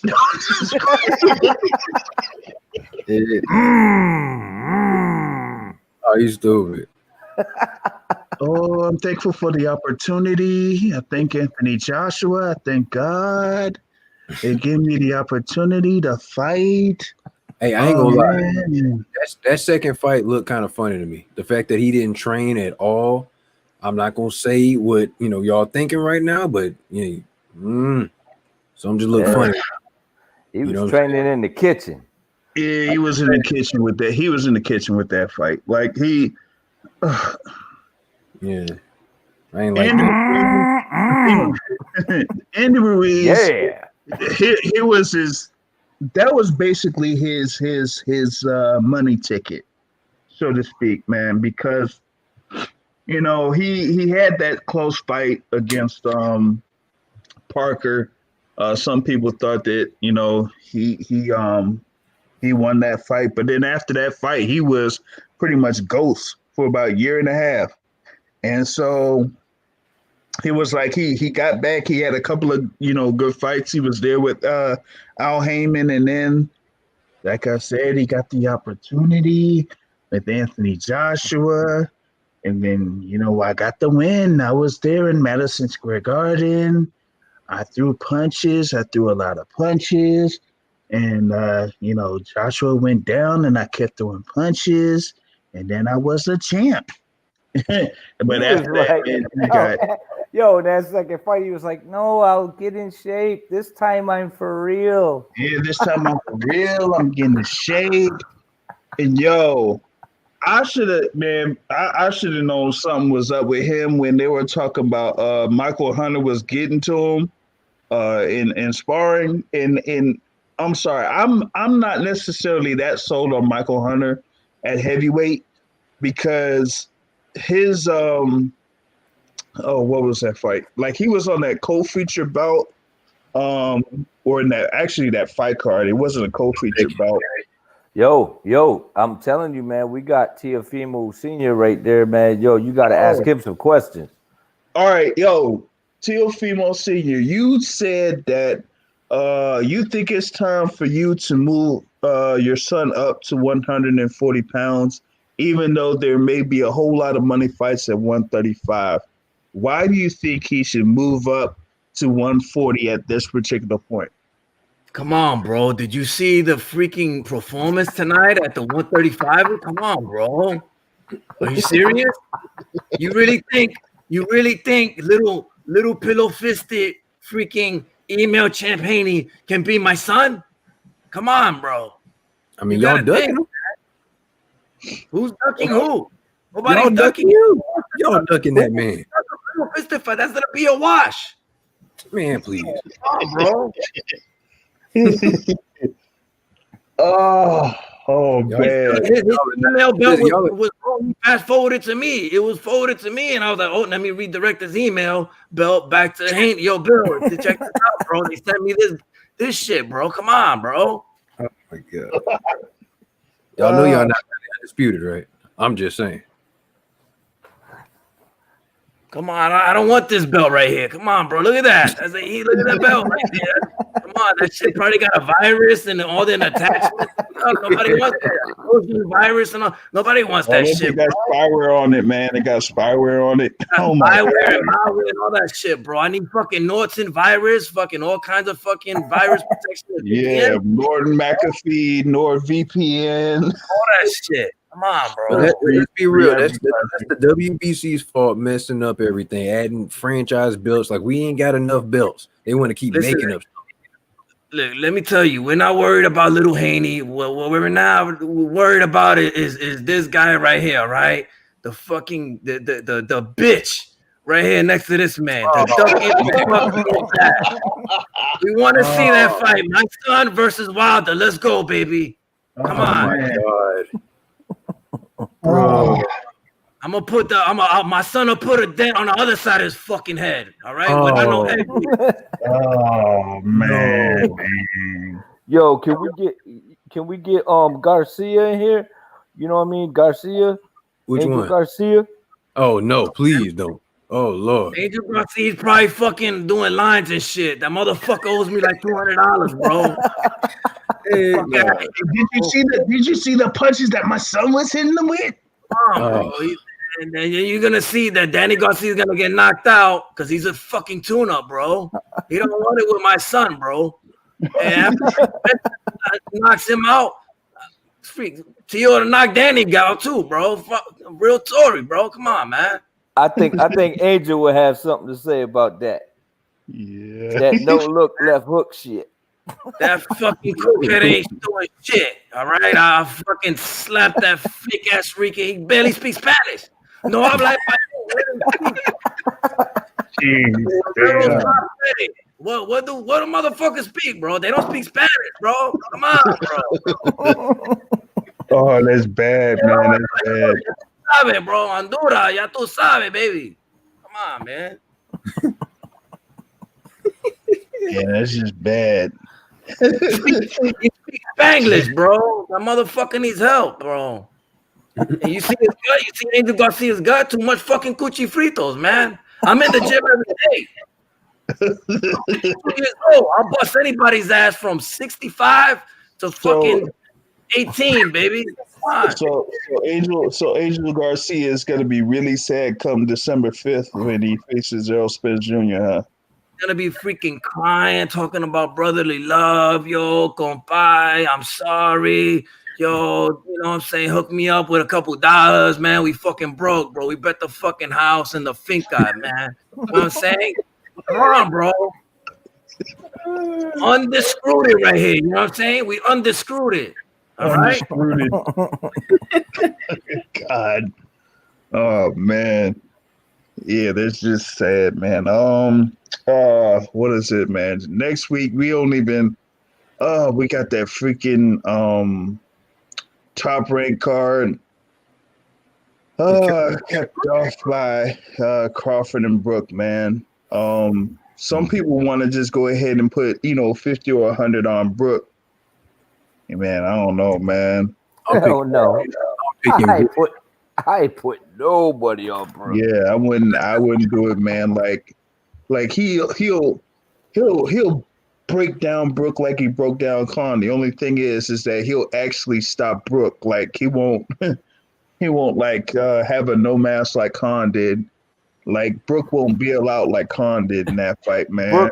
Brook might have some moments, but it's kind of like the Devin Haney whole situation. Crawford ain't gonna get no props for fighting him, even if Brook comes in and looks fantastic. They ain't gonna, what I mean? They're not gonna give Crawford no props for how he beats him or anything. It ain't gonna matter. So I mean, I'm just looking forward to the fight because I just want to see Crawford in the ring again. But man, yeah, it's not gonna help him out. You know, I don't think it's gonna help his career out. I'm gonna say that if Kelbrook comes in healthy, makes weight easily, and his eyes hold up, he stops Bud. I said it. Yeah, that's right. I said it. He stops Bud. Not to mention, isn't Bud trying to leave to go to PBC and get away from Bob? Look, man, I don't think he stops Bud. I don't think. I mean, he may have moments, but I don't think anybody in the 147 stopping Bud. I think he could probably stop almost anybody at 147. I mean, even though people have moments against him, he fighting top-notch competition. Even though they don't got big names, these dudes can scrap. And I would like to see him in there with a bigger name, but I think that they just throwing everything at him but the kitchen sink other than a big name fighter, man. And I mean, how long can you be champion and not get a shot at another champion? That's what the problem is. That's what I've been talking about. Everybody has a belt that's not a real champion. These guys are not the man at the division, but they're okay with just holding a belt, saying that they are the champion. Confusing I totally agree with you, but I need to know what Angel got to say about what Teofimo Senior was just talking about. Look, all right, let me tell you something about Lopez Senior. He's a freaking fool. He drinks too much freaking rum. And this talking about $200. I don't owe that fucking drunk bastard $200. Come on, bro. We got freaking properties all over the place, baby. Come on, bro. You know what I'm saying? I got people like JFL and all that working for me, sweeping all the fucking hairs off the floor. Come on, baby. Philly, baby. Oh, man. Yeah, we got the man. We've been getting M's, bro. We've been getting M's, bro. We're real undisputed. You know what I'm saying? We was the king of 140. What has Tio done? Nothing. He beat a small ass, blown up 126 Lomachenko. Come on, bro. He beat a midget, bro. Come on, bro. Didn't y'all run from Victor Postal? Victor Postal, bro. Look, let me tell you about Victor Postal. Nobody knew him. We're not gonna find nobody that no one knows. Nobody knew freaking Victor Postal. Come on, who did? The guy was a nobody. He could speak barely English. You know what I'm saying? Come on, bro. Yo, can you speak some Spanish for us, Angel? Mira, look. Let me decir esto. Yo soy Boricua, but I was raised in the States. So that's my excuse. Next question. Oh, no. Hey, I'm about to go, man. Appreciate y'all, man. Thanks a lot for joining in, man. Yeah, it's nice meeting you, people. Pound. Oh, God. Oh, man. And then you want to talk about shit, and then you want to bring up Ruben Guerrero. You see how freaking my freaking quick my hand speed is, baby? Come on, man. I tapped that kid's freaking. I tapped Ruben Guerrero's throat, man, quick. He didn't want it with me, bro. Philly, baby. Come on, bro. My hand quick, bro. I'm 59 years old. My freaking nuts hang right here. Fuck out of here. So how you think, bro? Come on. How your son gonna handle Earl Spence? Look, Earl Spence, he might give us a good 4 to 5 rounds in the beginning, but the question is, has anyone seen him spar yet? I'll wait. Oh, man. I'll wait. Has anybody seen him spar? Look at this. We less than a month away. No sparring footage, no nothing. Come on, bro. He's hitting a bag and talking shit on Twitter. Come on, bro. He's giving excuses for his boy Haney, talking about holding is an art form. Man, hold my freaking nuts, hold my beer. That's an art form. And when my son knocks him out with the no leg hook, that's gonna be art right there. That's the art right there. My son's no leg hook, and then my son's 6 toes. We never been down. Whoever heard us? Nobody. 11 toes on the ground. 11 toes to the ground. Toes down. Yeah, 11 toes down and said. Oh man, I wish Black was here to do Earl, man, because I can't do Earl. I can't do Earl. I wish he was there, man. Yeah, man. I mean, it's like this, man. It's strap season, man. I'm like, I gotta see if I can nail Errol Spence down at one point, because that would be something, man. Yeah, it's fun, man. We do that all the time, man. I do a couple. Angel does. That's the international man fan right there. Oh God, what in the world? Oh my God! Hey, look, hey, the room part and the PBC. That's just terrible, god awful. You know what I'm saying? My baby farted inside my stomach. It was so bad. His stomach was twisted. I ended up, shitting out my mouth, diarrhea again. And look, check this out. Devin Haney, email champion in recess as freaking look. Did y'all see what he was wearing tonight? Where the hell did he get that big old freaking? Who said that 1970s silk looking like my grandma's comforter set, silk quilt set on his having ass body? What the fuck was that? He looked like all he was missing was the little tassels and shit. He looked like a walking gypsy carriage, man, like a quilt set. You know what I'm saying? He said he came out with that retro nostalgia. That shit look like a damn fake ass quilt set from Walmart that's branded as a great value. That's horrible. That wasn't a great value. That's a garbage truck juice. Yeah, damn, that's bad, man. That was bad. But somebody said he came out looking like a baby dinosaur. I was like, oh no, that ain't cool, yo. They said baby dinosaur. I was like, and then I started thinking about it, and then all I could think was of that dinosaur, that illusion dinosaur that you look. Not the mama. Nah, man, I thought of that thing, that illusion. Oh, you mean the baby? Yeah, he talked about the baby. I was thinking about that fucking that optical illusion where you can see the dinosaur from all different angles, and I was like, oh shit. I was like, it looks just like it. I'm sorry. That's not cool. Damn. But it does though. I mean, hey man. So I guess sometimes you gotta be better with your wardrobe choice, and in this case, I guess Haney wasn't. What did he come out with though? What did he come out with? Haney was just giving off the 1-2s. He had no combination punching, no nothing. I mean, it looked like he was scared up in there. He looked like he was fighting like cautious and stuff. Like he didn't want to throw down, man. Come on, man. And that's a young fighter. He only 21. Where's the power at?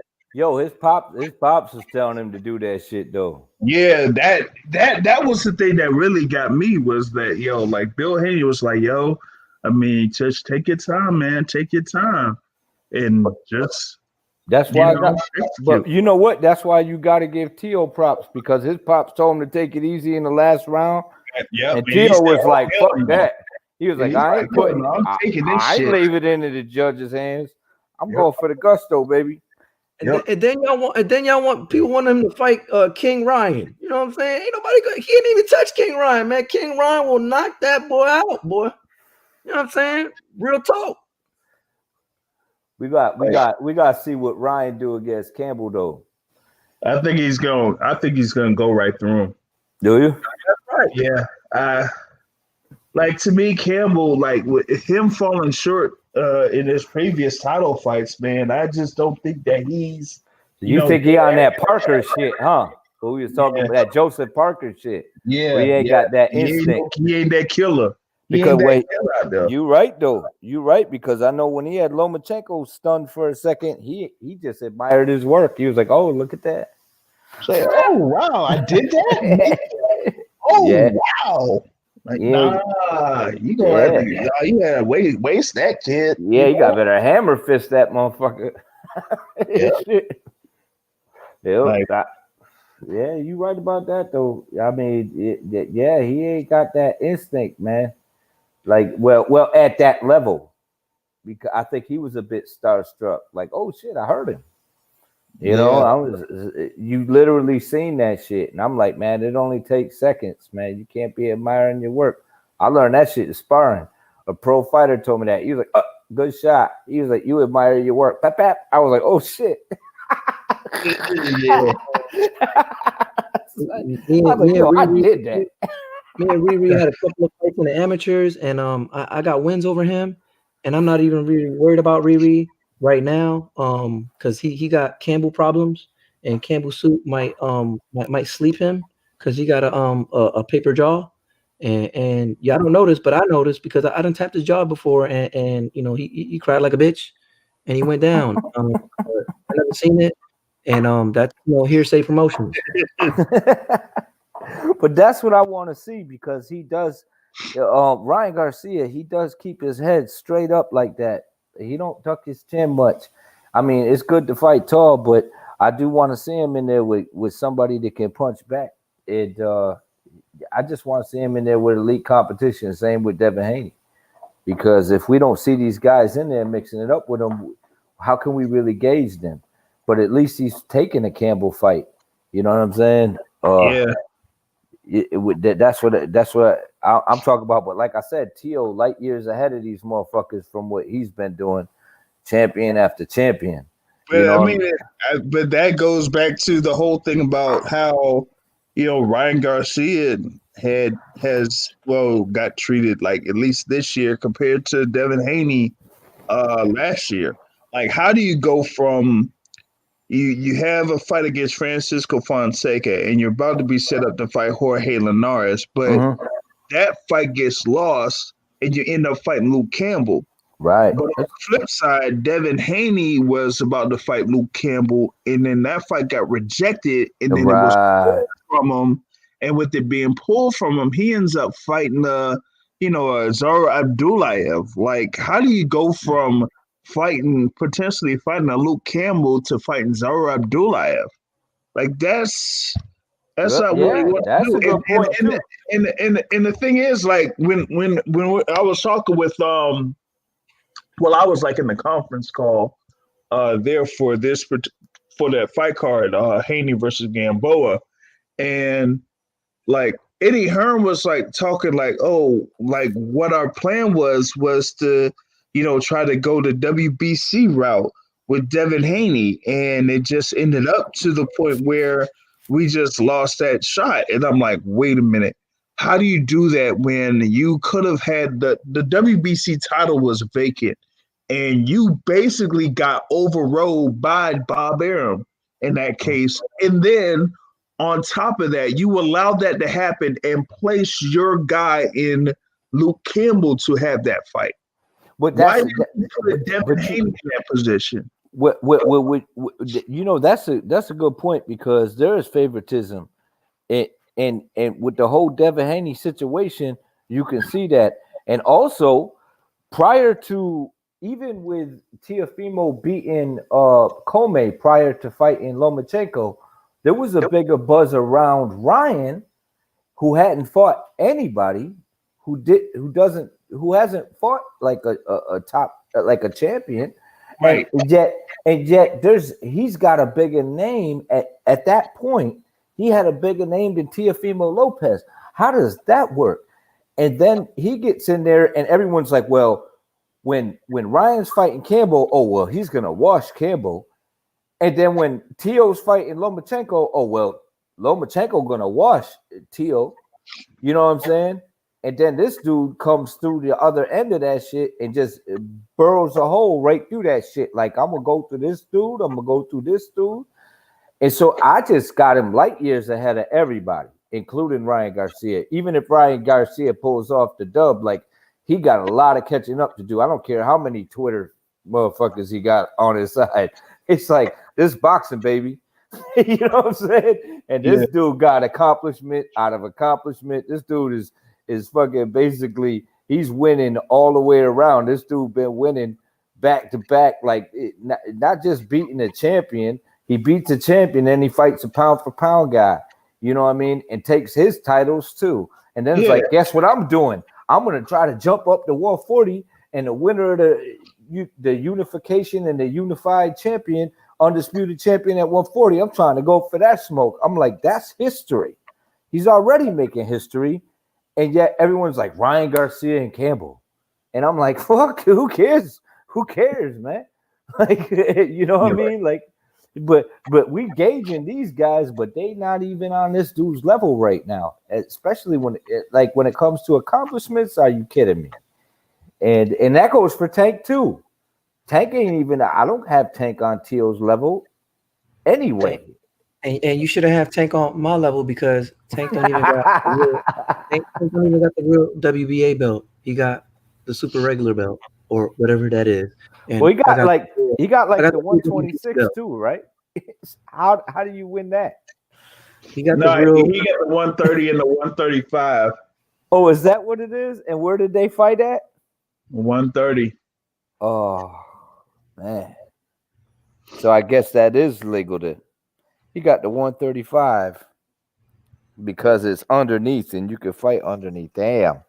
Man, they pulled some horse shit on the boxing fans with that one. Brought a dude up from 126. Yeah, he goes up from 126, has one fight at 130, and after that, he gets a fight against Tank Davis on pay-per-view, man. Like, it's crazy, bro. Absolutely crazy. I'm not you said he was kidding. He kissing that belt and shit. He got disinfects his lips because he might catch a virus from that email shit. That's what you were saying, Angel.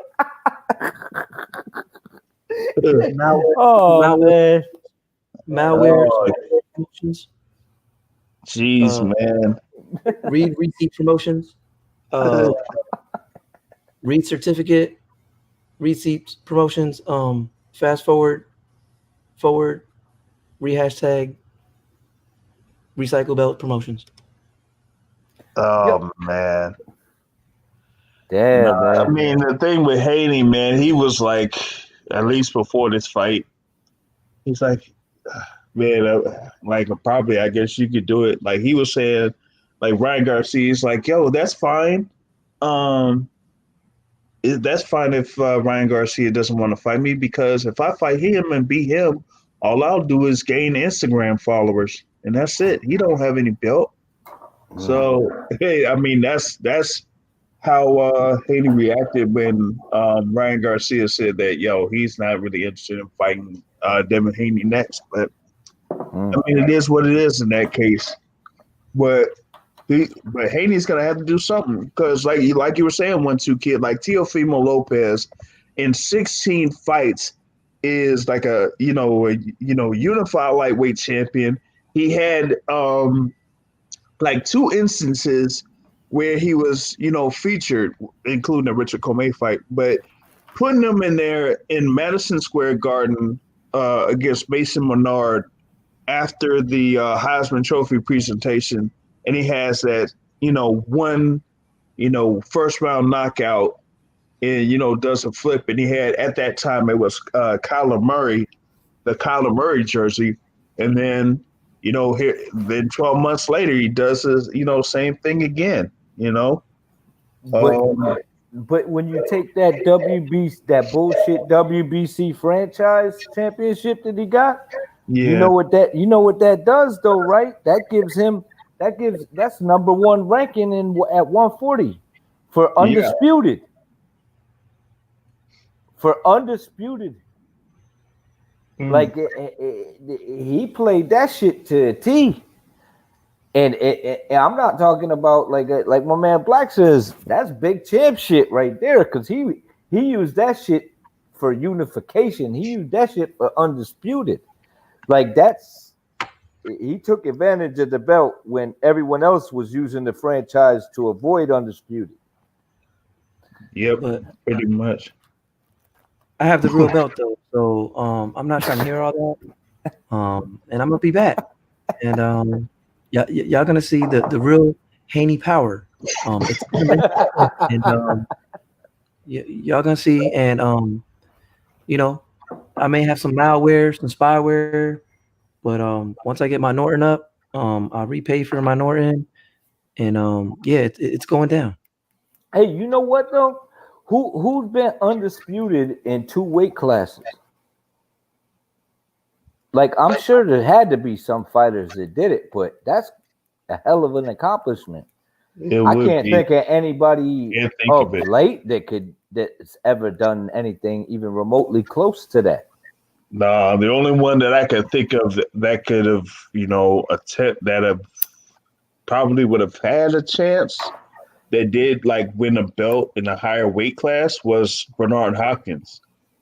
But the only thing was what he did, actually, he went from middleweight and then he went up to light heavyweight and then came down. I think that's what it was. So yeah, I haven't seen like anyone be like undisputed in 2 weight classes like that. Haven't seen it. List of undisputed world champions. I gotta look this shit up. Like Hopkins is like first like 4-belt world champion, but I mean, but to be undisputed in 1 weight class and then to be undisputed in another weight class. So I would think Holyfield was close, wasn't he? He was close. Yeah, I think so. But what I'm trying to say is he would have to fight Devin Haney before he took off to 140. Right. To do it. But I'm just saying that's gotta be that's history right there, man. Yeah. In 2 weight classes, undisputed. That's insane. To me, that's the shit right there. That's King of the Hill shit. With Holyfield, because I don't think WBO was out there until like what? Early 90s? Yeah. I don't even know. I'm not even sure. I gotta look into that too. Yeah, because I think the WBO had started started up actually it was 88. So yeah, I don't think they had their Angel, you know of anybody who was undisputed in 2 weight classes? I was trying to look it up, but my computer be acting up. my shit. Yeah, I can't think of anybody at the moment on the top of my head. And then boom, that's all you need because I can't and we 3 boxing heads right here. And I mean, even if it has been done before, man, ain't nobody in our era done it, I don't believe. So I mean, that's even if someone did, it doesn't matter. That's like fucking you see people bounce through weight classes, but who wipes out everybody? King of the Hill shit, and this is all right, next weight class. You, and you. You know what I'm saying? Or just comes through and just takes it. Because I think the last, the real person, who was the last heavyweight champion that gained all the belts? Was it Mike? No, it was Lennox Lewis. Lennox? Oh, the last that gained all the belts? Yeah. Oh, that was Klitschko. Klitschko? Because I know his brother had it for a while, right? His brother had the other belt, so it was his brother did. Yeah, like Lad had every belt but the WBC, and Vitali held the WBC. Yeah, that fight was never going to go down. So right, so that's why they kind of like recognize Lennox Lewis as the last undisputed heavyweight champ. Yeah. Because Riddick threw that shit in the trash, right? And then ended up losing. Well, the thing with Riddick was he wanted to fight.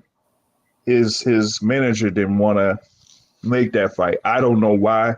I really don't know why. Rock Newman didn't want that fight, which was stupid because like that fight to me at that particular point, Bo would have beat Lewis. I felt like he had a good chance of winning too then. Because because to me, Bo was like a dog. Like he wasn't gonna like kind of like back down to Lewis like that. And he was like so motivated after what happened in the Olympics. Like for me, what kind of like got me off Lewis was how he lost to Oliver McCall. That was the thing that bothered me, man. Was losing to McCall in '94, and you go up against like Razor Ruddock, and then you fight Tony Tucker and Frank Bruno, and then Phil Jackson. Like, how are you a WBC champ and you fight the Chicago Bulls head coach? No, I'm just kidding. But like, that just got me, man. He had a resume though. I gotta give it to Lennox. And I was at that point, I was mad that we didn't have an American heavyweight champion, so I was low key hating on him. But I didn't like Lewis either. But looking back on him, I'm like, man, that dude did his thing. He did his thing, and he retired. He retired at the perfect time. But I kind of like went on his resume. Like months back, and the thing that we kind of like pointed out was that during that particular time, like we're talking about, what is it, like let's go from that point, 92, from like 1992 to 1998, right? Like think about the top heavyweights that were out there around that time: Riddick Bowe, Evander Holyfield, Mike Tyson, Michael Moore, who else? Tommy Morrison. There were like a few, like. And you know what? I gotta say this, man. I thought Ray beat him. You know, Ray Mercer. Yeah, I thought Mercer pulled that fight out by one round. But I'm like, like all of those guys in the heavyweight division at that time, in from 92 to like 96, and Lennox Lewis didn't fight any of those guys. I like, to me, I can't see how Lennox Lewis can't fight any one of them. Like, Evander Holyfield fought everybody. Right, but to be fair, they were getting slept right before they was getting their title shots. They was getting slept a lot of them was getting slept and they title eliminated. You know what I mean? A lot of them guys, and then the one that didn't really was Riddick. And Riddick, you know, like you said, his promoter did it. That's not Lennox's fault. You know what I'm saying? In his favor, you know what I mean? But I was rooting for Riddick.